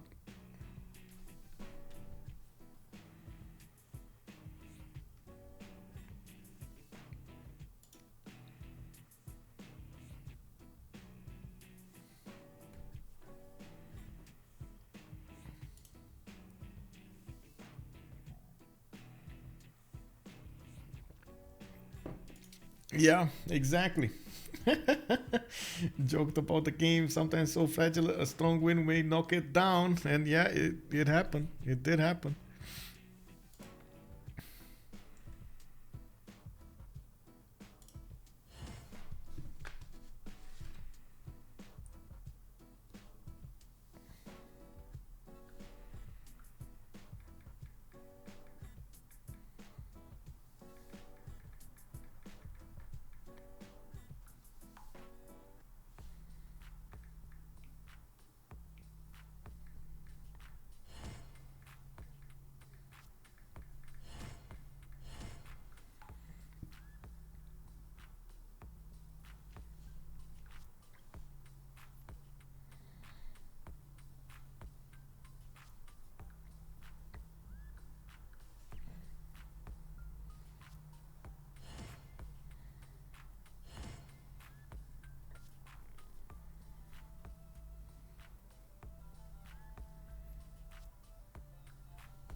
Fkdn here. Hello? Daniel? Hello?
Okay, there we go. Loading. Loading, please wait. This is the moment, you know, we take our hands off. Whatever happens, happens. From the barrel of muskets to flowers of fire in the sky. Even the quiet words on newly printed pages hold great changes within. The world, once so vast and mysterious, has grown smaller and more familiar. Yet, there are always questions. Okay, we're loading in. Okay. Okay, we're getting in, boys.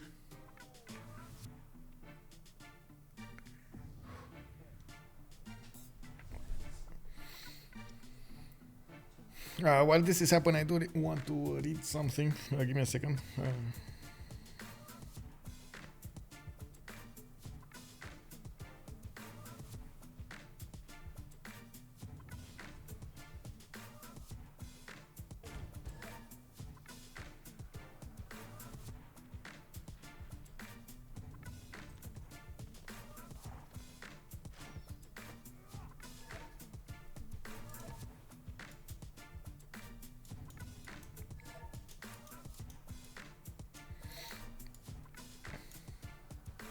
Let's see what happened now. Now we have a chance. Okay, there we go. So Fish did manage to get that city, and now Fish was about to get a few units. It looks like Falcon did get to retreat his units here, but this was the turn before. Yeah. So now his Fish is gonna upgrade his units with promotions. On the ones he has, and we're gonna see him try to push forward towards Mongolia.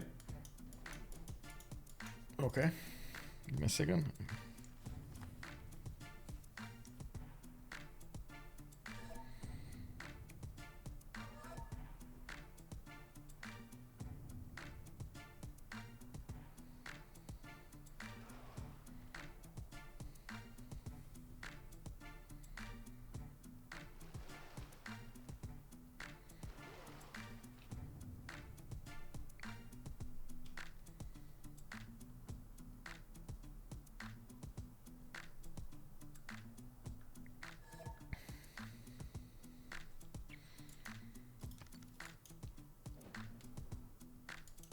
Okay, they're thinking about the moves. There was indeed a Viking lost here. The one to the north, there was also, I think, a level 1 Viking longship that moved somewhere around here. Did get shot by the catapult.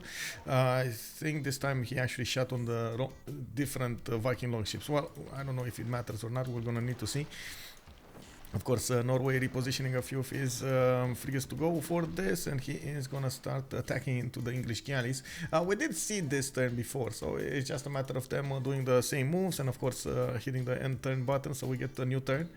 We did have also a few tagmas appearing on the west side towards Greece on Corinth, and I do see Mycenae also getting the walls up. Governor Victor inside of it. Corinth also does have 47 defense strength, but no Victor inside of it. Iotha is going to get attacked by Byzantium's tagmas, and they want to take out that advantage of the extra culture. It's been some time though since I would say, I think Rage has it. Yeah, Rage had that city-state, so I believe he already reaped the benefits of a lot of culture. It's fine. He's also now trying to get more science up, and I do see him in that second monumentality golden age. He's on 105 science with 85 culture. He's gonna get the cities of England soon enough, and he's gonna have probably to go against Rome next. Rome, after he did finish that Colosseum, did manage to get a lot of amenities from it. We do have him on +3 amenities in some of his cities. Wow, I thought it's actually gonna be better than this, but it's not. We do have him actually probably losing quite a few units over there, dying left, right, and center towards his opponents. It is what it is, and at the same time he has a high pop city, so it makes sense. We do also see he did manage to put a few cities to the north, while I do notice there's no city on that coast that could be used to attack into him. Of course, I do believe actually Norway at some point will just put the pressure from the southern coast. He is gonna have all of this side to go with the attack force. I do have to say something, by the way, really quickly. I don't want to get, how to say, something, because it's starting to be a bit, cold. Give me a second.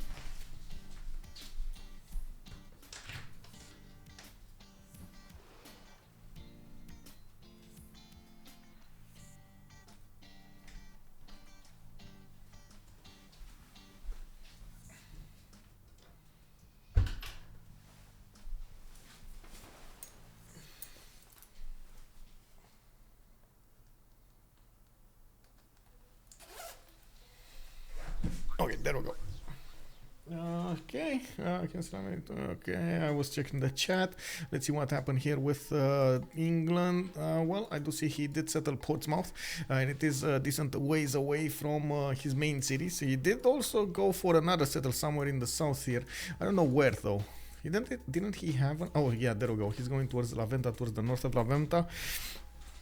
He's gonna try to put it as far south as possible behind Mongolia's borders, while Mongolia is gonna try to get a defense up against his opponent. Of course, with muskets out and about, we do see Zulu over here is gonna have a different problem. He cannot attack anymore into the musketmen without bombards, and of course we'll need to see TaskForceFish over here get to his own gunpowder, not to mention get to parking shots and then to ballistics to field cannons. He does have another settler coming to the south, and that's actually going to open up an interesting path for Mongolia to start attacking into his units. I don't think it's going to be the case though. Zulu does have trebuchet core, and it can one-shot galleys. Trebuchet cores are 65 strength, and you can see they're very nasty units. He's still going to try to keep going, especially since he does have a bit of an advantage over here in the timings, while on the west side we do have Noob managing to settle down. He did push out the Byzantium units on the west front, and he is gonna manage to successfully defend against this.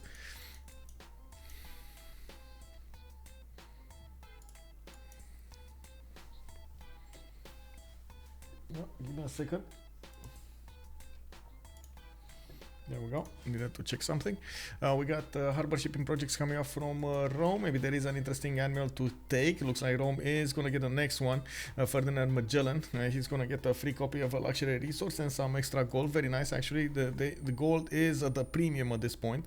England did manage to get Yi Sun Sin and Francis Drake. That's quite important for Noob to get the ironclad unit, boosting his city strength quite high.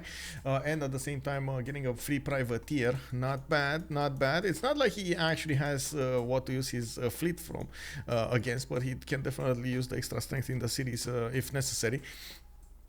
Let's take a look at what's going on here. Looks like Norway keeps on pressuring his opponent, slowly taking out the defense, but looks at the moment it looks like he's going to need to pressure him faster. These catapults next to the coast are dealing considerable amount of damage against his frigates, and of course he would need also caravels. So the Viking longships are a bit too squishy against the catapults.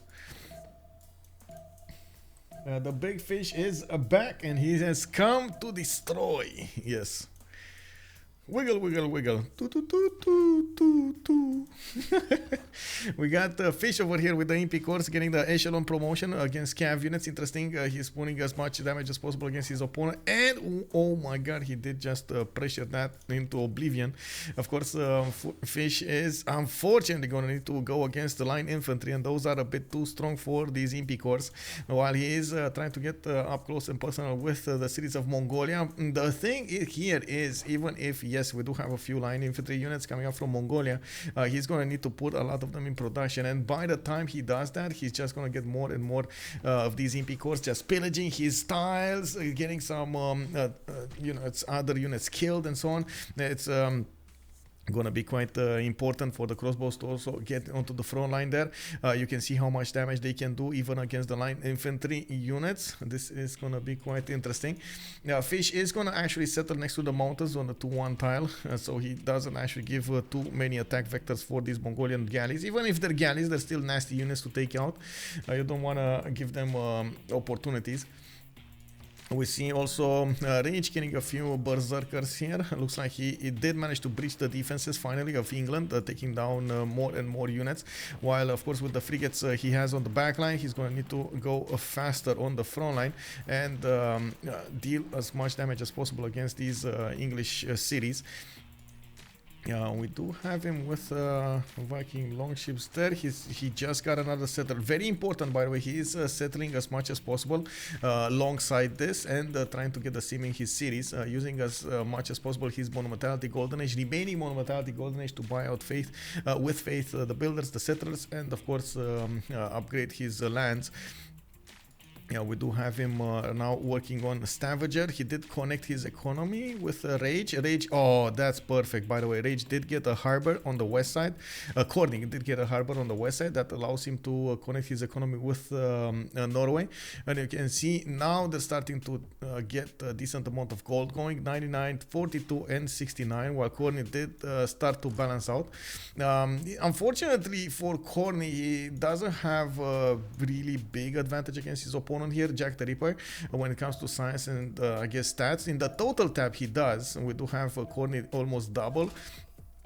Almost double in the science and more than double in the culture, but it does look like JackTheRipper is starting to catch back up. He does have a decent amount of cities. It's more about I think number of districts and number of population here for Byzantium to be able to catch back up, and we're going to need to see if Khornie is going to manage to maintain his advantage. He did settle a few more cities on the west side, and now that he's managing, you know, to take care of the peace, we're gonna see him put down a few more campuses. And yeah, there we go. Knossos getting another campus, Athens building another one, Eritrea I think did put or did not put yet. Oh, he got a diplo quarter from that one. That's the third district. That's Acropolis with diplo quarter and commercial. He's gonna need the 10th population here to actually go for this, and he's fast on this. He does have 9 surplus food, so that's I think that's gonna be enough food for him to get fast on the track. We got London about to be attacked here. Still, Norway did not handle all of these catapults. We do have 1, 2, 3, 4, 5 catapults coming up for England on the defense, with more in the city of Sheffield. And from what I can see, Zulu is also trying to pressure him a little bit from Gulf, from the city of Gulf. While, yes, Norway does have a lot of boats, unfortunately, he doesn't have caravels with him. And you can see these catapults do manage to take out the Viking longships. If they do manage to attack into them, they're dealing a lot of damage against them. No so much in defense. Yeah, he did amazing on the defense here. Noob64 did very well on the defense. He's also putting a city in the south to the... Oh, interesting. Actually, oh my god. You know what he's gonna do? He's gonna take out the Byzantium capital with an ironclad. You see this happening right now? I don't think he actually activated Isun Sin, right? It's here. Does he have Santa Cruz or something like insane like that? Can he get Santa Cruz? Lascarina Bubulina. Let's see. Francis Isun Sin. No, it was Norway. It was Norway that got the Armada one. Does he have the core one? Gaius Duilius? He does. He does have the core one. Did he core it up? Oh my god. I hope... Oh, he already used it. No, why? That's probably... Well, there we go. He just moved Isun Sin in Bunningham. He got a few galleys there. Got a galley there. He's gonna get... oh my god. Well, Dromon Gamer is trying to get the walls up. That's an issue. That's an issue.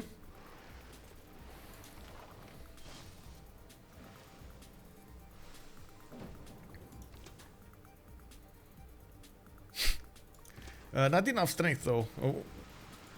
He needs a little bit of experience, but it's fine. He's still gonna force JackTheRipper on a defense now, and it's gonna be a bit nastier. We do have him getting some caravels, and from what I can see, of course, he is gonna have an admiral for them. Very nice, by the way, for England to get his Royal Navy dockyard. Oh, by the way, that's a second continent. He could actually try to get... Oh, very nice, by the way. He's gonna get an extra trade route capacity. He's gonna get to use another trade route, and it's gonna be nice. Now we do have him on 113 science. Rage is 125. Khornie is up on 98 and 142 culture. So it looks like he is keeping up the defense. And we do have a Sea Dog coming up from England, taking down those defenses of the walls in... the capital city of Byzantium. Looks like, man, this just wasn't Jack's game over here. Mascalo, good evening, sir, and welcome. Thank you so much for the follow. Totally forgot about that privateer he had, the admiral with the privateer. Norway does look like he breached the defenses of the city of London. They will have 2 of the 4 capitals of their opponents, while I don't think they're actually going to get Rome's anytime soon, or even... Mongolians. Rome over here, Burrize is putting a few coursers in the water. I'm actually very curious what he's gonna try to do with them. He might try to go for some sneak attack over here against an opponent, but it is gonna take time to do that. And of course, I'm pretty sure he's not gonna go west against Zulu. So the only strategy would be to maybe go against Greece, because Greece can't really buy out units. Only I think Norway has that ability, and JackTheRipper to buy out the units with faith. Actually, Nidaros, yeah, he did get the Grandmaster Chapel. Okay, Audience Chamber, Grandmaster Chapel. We do have Mongolia getting pressured over here. The city of Axu is 72 strength, getting victor established in there, and of course you do see the MP cores cannot push through it. Got a few Keshiks actually on the field, but they're getting one shot by the MP cores. This is gonna be quite a problem, and honestly at this point I'm not so sure it's wise to keep on going against Mongolia, but it's putting up the pressure on Falcon, and that's a good thing for them. This is gonna be nasty, this Korakoto city. If he does manage to take the Korakoto with just naval units, this is gonna be nasty. Let's actually switch my headphones. There we go. Let's see, capital city of Byzantium. Where is it? We got a Sea Dog here. Byzantium did buy a trebuchet from that city. Cannot attack right now, but he can definitely attack later. And now we can see the ironclad also slamming into the city center and taking it down slowly. Oh, I do have to point out he didn't get his Gavron Plaza from that capital. He did get it from something with renamed something Tagmas. That's not gonna go down. So Warlord's Throne, Grandmaster Chapel is still gonna be intact. He and JackTheRipper is trying to defend against this somehow. At this point, the difference in the technology is quite big between him and his opponent. He doesn't really have a way out of this predicament, while Noob64, as you can see, did manage to get a total of 2300 science, 2300 culture. Is starting to get a decent amount of military going against Jack, and Jack also has to defend against two sides. The fact that Zulu allowed his ally here, Noob64, to move up on Byzantium on the west side is godsend. Zulu is sacrificing his units against the cities of Axu, and of course did manage to take away a city from Mongolia, while you can see he's pillaging quite a few tiles. That is amazing, by the way. Managing to get the pillages and the gold does allow them to get more upgrades going, and it is quite important to get upgrades going. Manchester is gonna go down. We got London going down, even if he's getting Warlord's Throne next turn. Norway is gonna take that city quite easily. Oh wait, is he? Because there's a Viking longships, but it's really banged up, and it doesn't look like it can actually do a lot of damage. Oh, Norway got the Santa Cruz going. That frigate armada, very strong unit. We do see it two-shining the city of London quite easily. Very nice, very nice. I see no outs for WCG. Yeah, it does look like if there's no, oh my god, strategy coming up from Rome, and from what I can see, the only strategy coming up from Rome is to pillage his opponent. Not really a winning maneuver here, but it can annoy your opponent very, very badly. Oh, and I think JackTheRipper just said, you know what, I'm gonna call it a GG, and he got out. Yeah, that's it. Though its face may That's it. change throughout That's the a GG. We're going for a third game. We're gonna need to see when that third game is gonna be. This was CoC going against WCG. They showed their opponents they can trade with them, with the best on the 7 Seas map. We got them winning, and it does look like we're gonna need to wait for them to get into the same channel to see how this is. Well, you know, to see the post-game chat. Let me actually go into a post-game one here and ask them if they're gonna join. Post-game one. And of course, we do need to congratulate CoC, but at the same time, I do have to say it was more than decent strategy to go for the choices they did. The timings were just a little bit off, and the gold was just not there. Some of the concerns we did have actually going into this with picking up Mongolia over there was a bit of a, how to say, a bit of a stretch, you know, a bit of a stretch. did like there was a possibility for them to 2v1 somebody, and we saw England was probably on the wrong end of that stick. It was actually the wind maneuver coming up from Khornie to sacrifice one of his cities to Byzantium instead of Byzantium going against Bristol, and I gotta say Norway getting Crusade away from his opponent. If Norway didn't get Crusade over here, totally different dynamic on the wars of Byzantium. So I do believe both teams actually tried their best. Oh my god, I didn't actually notice these cities. Look how many cities Rage did manage to get to the south. He just kept on expanding. Interesting. Burrize settled a very sus city that I just had long ships. You know what the thing is, Rage. We asked Jack during the pick, are you going to take Coral? Like he's like, no chance. Norway takes it before me. Basil has Prio, and then you know comes what was it like the turn you started projecting. Yeah. Daniel is like, Norway is projecting, and then there was silence. Oh, rip. Like he just decided to grief, so I don't know.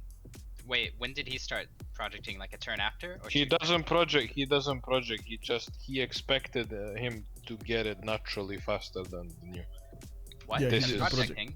No There's project. no way you No, don't no, project. no. Like when Coral is this important, you always project. Yeah, man, you explained that to Jack. Like Well, you projected twice? 2 times or 3 times, Rich? I did it 2 times, but I would have had. But I had 27 when he had 0 points. So unless they would have like Giga Chop projects, there's no way he beats me. Look, man, he's loaded your spawn and he's looking at your 2-2 base. We bought the guy 2 tiles, a scout, and a slinger. That was our gold, expenditure, and he's complaining that he doesn't have any production early. I mean, yeah, I had a turn 1 2 base, so I win. That's usually. I mean, you win, but he didn't even try. Yeah, I mean, yeah, that's. I mean, even if our spawns were better, like you guys had really good plays there, you could have had, I think, stronger coastal trade with Rome and Eleanor. Like, I think Burrize needed to either not settle that city as early as he did, or maybe. I mean, Daniel would have needed to send galleys out much earlier and block the choke further out, because that. But. Guys, we were supposed to pick Victoria and Eleanor, but we didn't. But why did you? Yeah, why did you pick Rome over Vicky? Because nobody wanted to play second naval. And this is the issue. So we were not supposed to play shitty Rome. I mean, Rome isn't bad. It's just. Yeah, maybe second rotation pick, I guess. Maybe Zulu instead of Rome is still okay. I mean, it's just Vicky. Like you have to play 2 navals. Yeah, I guess. Yeah. Or ban it. I guess you'd have to ban differently. No, like not ban Mali? I don't know. No. This was fine. We get to England on this map. It's fine. But nobody wanted to play it, so we kind of gave it. Anyways, GG, and I'm off. Good night, guys. GG, well played. GG. So, 3rd game coming. Congratulations, CoC. Thank you.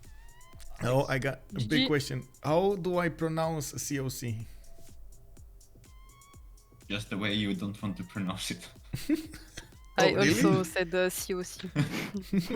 Okay, because there's like that O with the double points up there and umlaut. You have to pronounce the umlaut. Umlaut. You do. Is it called umlaut? I've never heard that word before. Right? I think it is. Yeah. I'm almost certain umlaut. My stream is saying I need to pronounce it like a chop, something like that. Chok. Yeah, let's go with that one. I'm sure that one's fine. Okay. Well, I was honestly thinking you were debating about remap over there at the beginning, but then you saw the spawn on Zulu, and you were like, no, okay, it's fine. No. We're gonna. I mean, all of our spawns were kind of fun. Yeah. Like gold was maybe a bit slow for me, but like Vicky had naval traders set up. Like I had eventual naval traders set up. Free game, I think, with this mouse. And you didn't get the information early that you had Mongolia to the south and the Byzantium to the southwest. How important was it to take away Crusade from Byzantium? Letting alone choral music, but Crusade. Pretty important, I would say. Yeah, pretty important. There's no way I go like tithe or anything like this here. Okay. By the I way, think if Jack played also- that properly, he would have gotten Crusade, and then we're in trouble. did everyone have like delay on their moves? I thought it was just me. I had it until we swapped host, and then I didn't have it anymore. Yeah. Yeah, little I bit. guess my host wasn't very good there. I don't know. Maybe the storm made the host even worse. Because normally, like, I mean, I've hosted normal teamers, and it's not that bad, right? Yeah, I no, think so. the teamers are good. Go watch Jack's post game. It's incredible. Is he tilt one? Oh, Everybody's wondering why since voice did get so much deeper.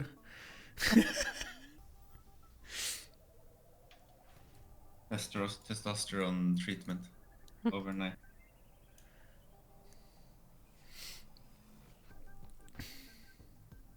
So you have any idea when you're gonna play the third one, or it's just gonna be a few days until you get it scheduled? I don't know. Okay. We don't know. talk to our scheduling manager, Ben, but better. Okay. I hope we're gonna hear soon. Awesome game, by the way. Awesome game. I gotta say, my heart was a little bit smaller when I saw Mongolia on the being chosen. I was thinking, oh my god, we're gonna see another 2,000 power of Keshiks. Like we're running all over the map, killing everything. Well, that didn't happen. That didn't happen. Actually, Zulu pushing into Mongolia. Very nice. Very nice.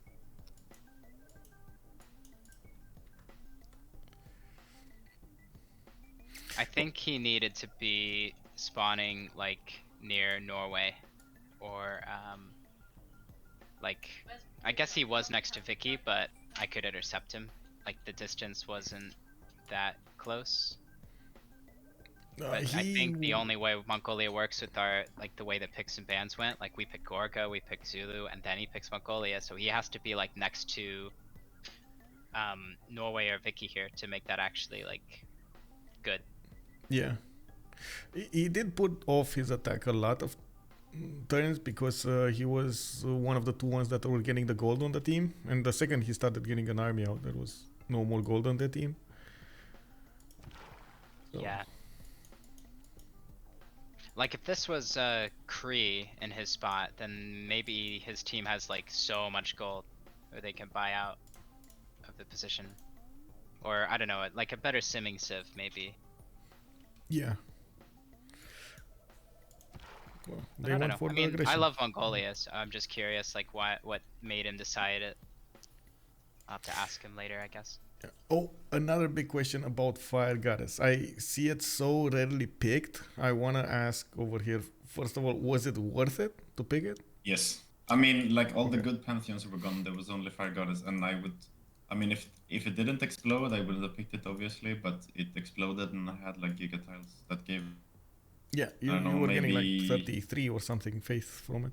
Yes, and I mean, then I also had the volcanoes in the south, right? And they also exploded. So I get, I don't know how much, but I get a ridiculous amount from Fire Goddess. Okay. Very early.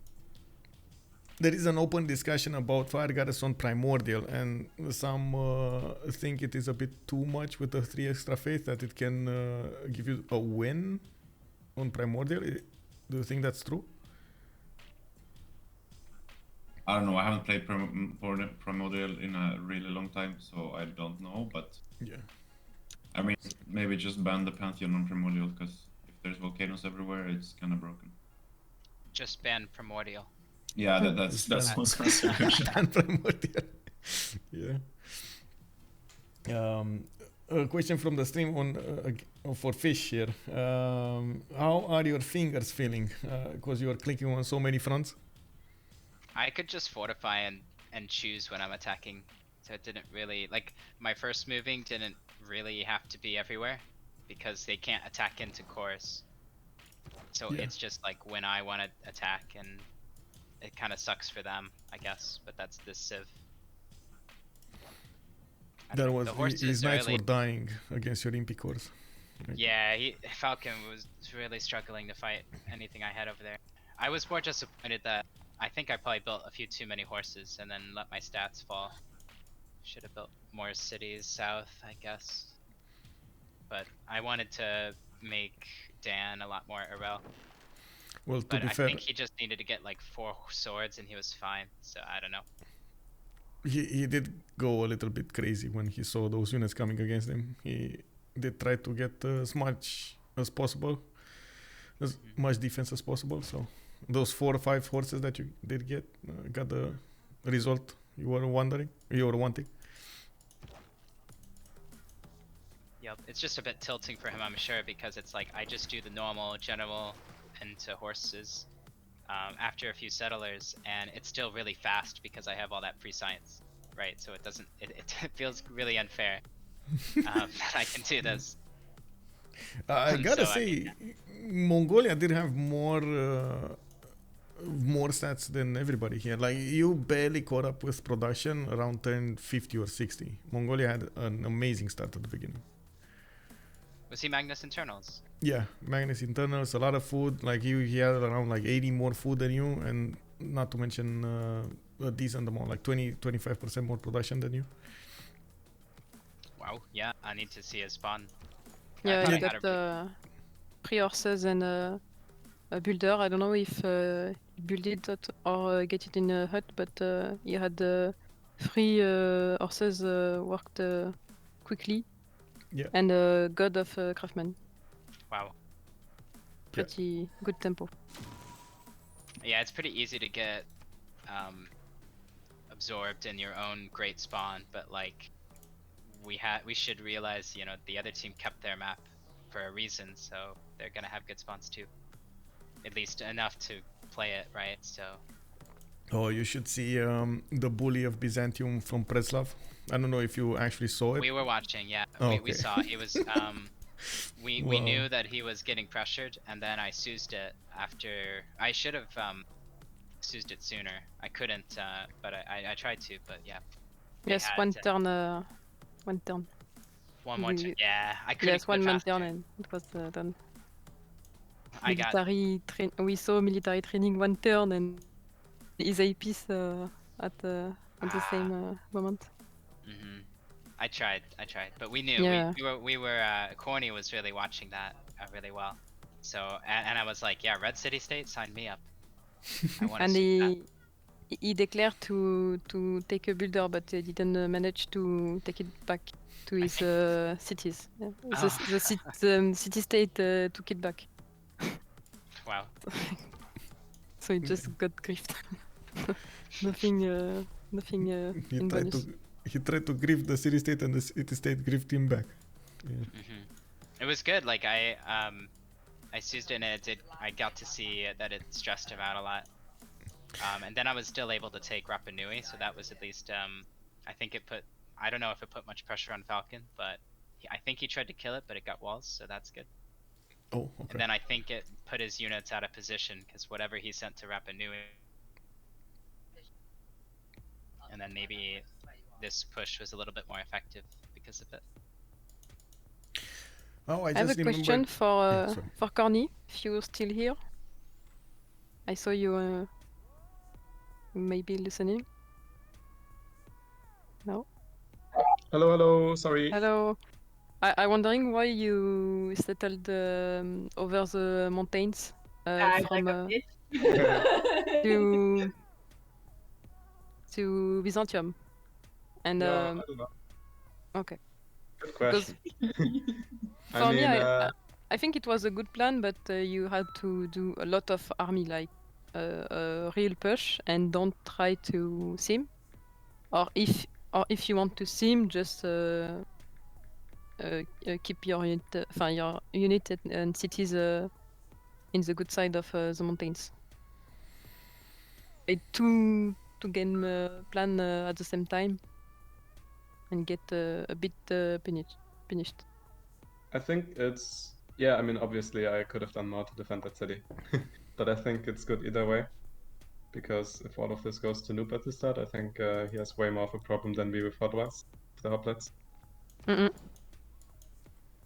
Yeah, it was in final. It was a good sacrifice. One city for Noob free sim.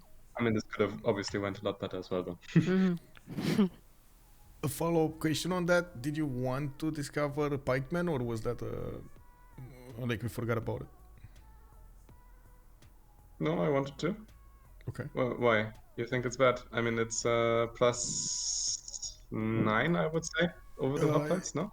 More about not having to reinforce that many units. Like the second you discover them, instead of one turning the hoplites, you were 4 turning pikemen. Yeah, but the choke was like 2 tiles wide, no? Oh, you already thought you're gonna lose that city, so you didn't want to keep up the defense. I mean, why do I need 40 hoplites when the choke is 2 tiles wide? No, I just need stronger units.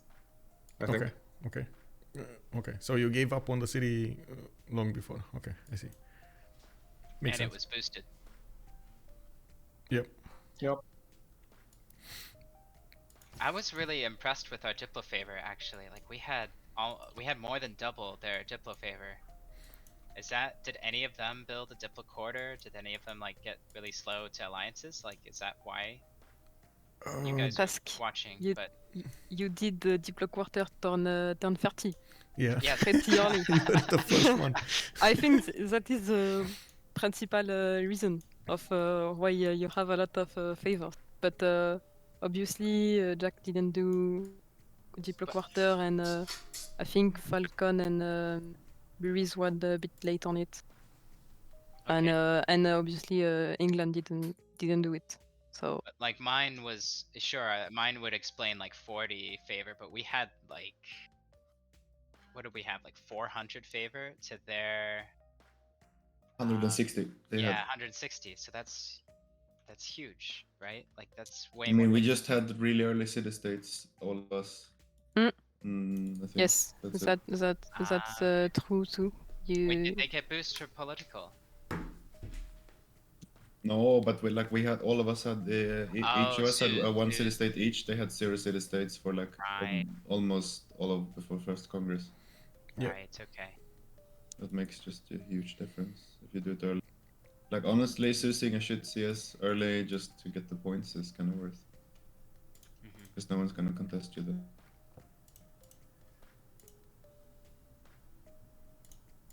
We still lost the top one. Maybe we didn't. Maybe we didn't read that situation well because they got the one that kind of hurt Rage a bit. You know, the growth borders.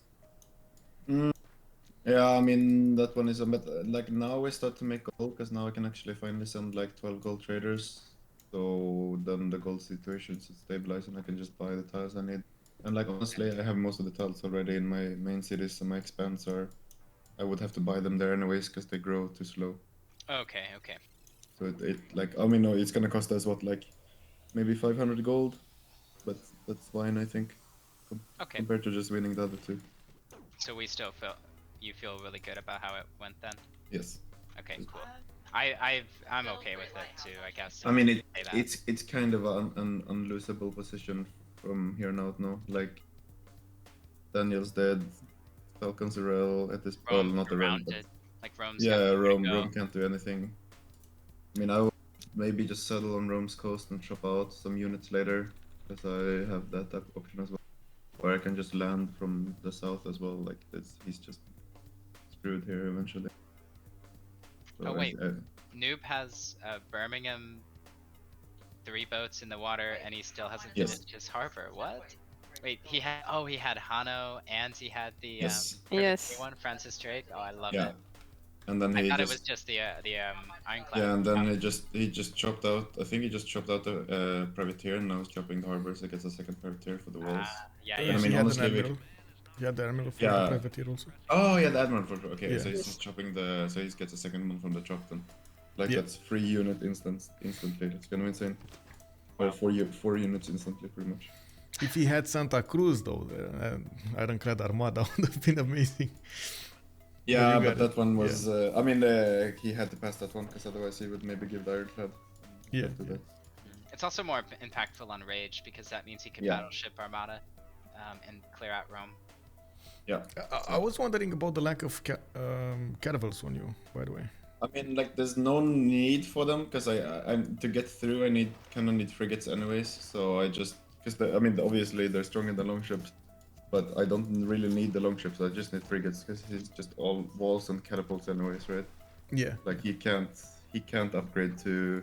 He can never get to caravels there because he has to go bottom 3 to defend against Zulu, which means I just get like to go frigates for free and then just slowly clear things out. Yeah. Makes sense. I just thought maybe 1 or 2 would be much faster. Yeah, I mean, I definitely should have sent by 1 or 2 back just to have like more units to take the walls. That's for sure. I sent 1 back now, and I have a second one that I'm gonna upgrade in London. But like, yeah, I mean, it's just. Right. Did you saw you could have a Canal City under Sheffield? I saw it. I'm not sure it's gonna be needed. Actually, no, it's gonna be. Yeah. I mean, I'm second monumentality. I'm gonna be third monumentality as well, so I can just keep on Fate Purchase Settlers and settle there from Salzburg. Like I'm settling into them right now because there's so much good land there as well. Oh, now I see you see the England city, but there is also two cities of Falcon on it. Oh, okay. Yeah, I didn't know about the Falcon series. That would be just a bad bonus, I guess. But like, yeah, the game is kind of over from this point, I think. Yeah. Nothing really matters that much. Thank you guys for the game. Yep. Thank you. Yeah, thank It you. was amazing. See you later. Good game. Yeah. Bye bye. Bye bye. GG, well played. Bye bye. So you heard from both teams, more from CoC right here, telling us about their struggles during the game, that also their logic behind the choices they made, and how they did try to nail, of course, the important parts of the game. We did hear a little bit from Falcon, also giving us his side of things from the perspective of WCG.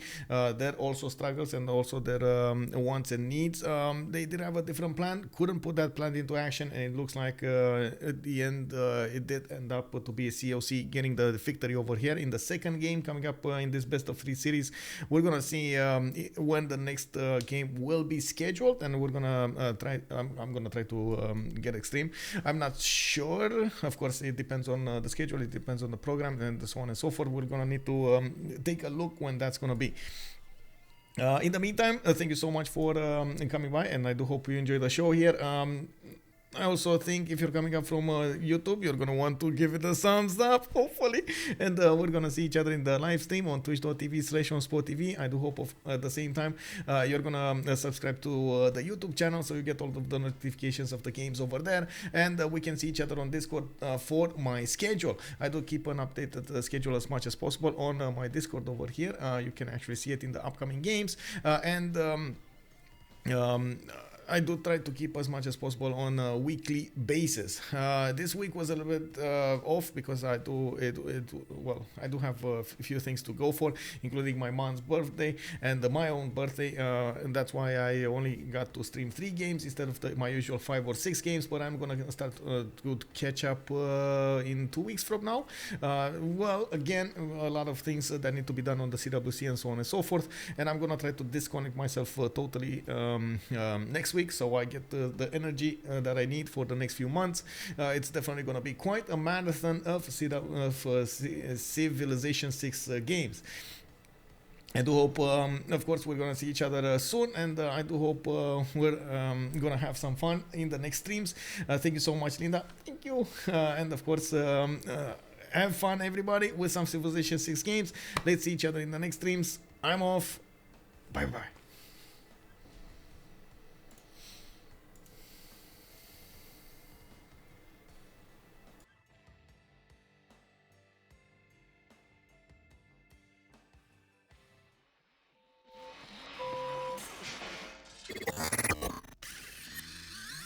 Always just a touch of space madness.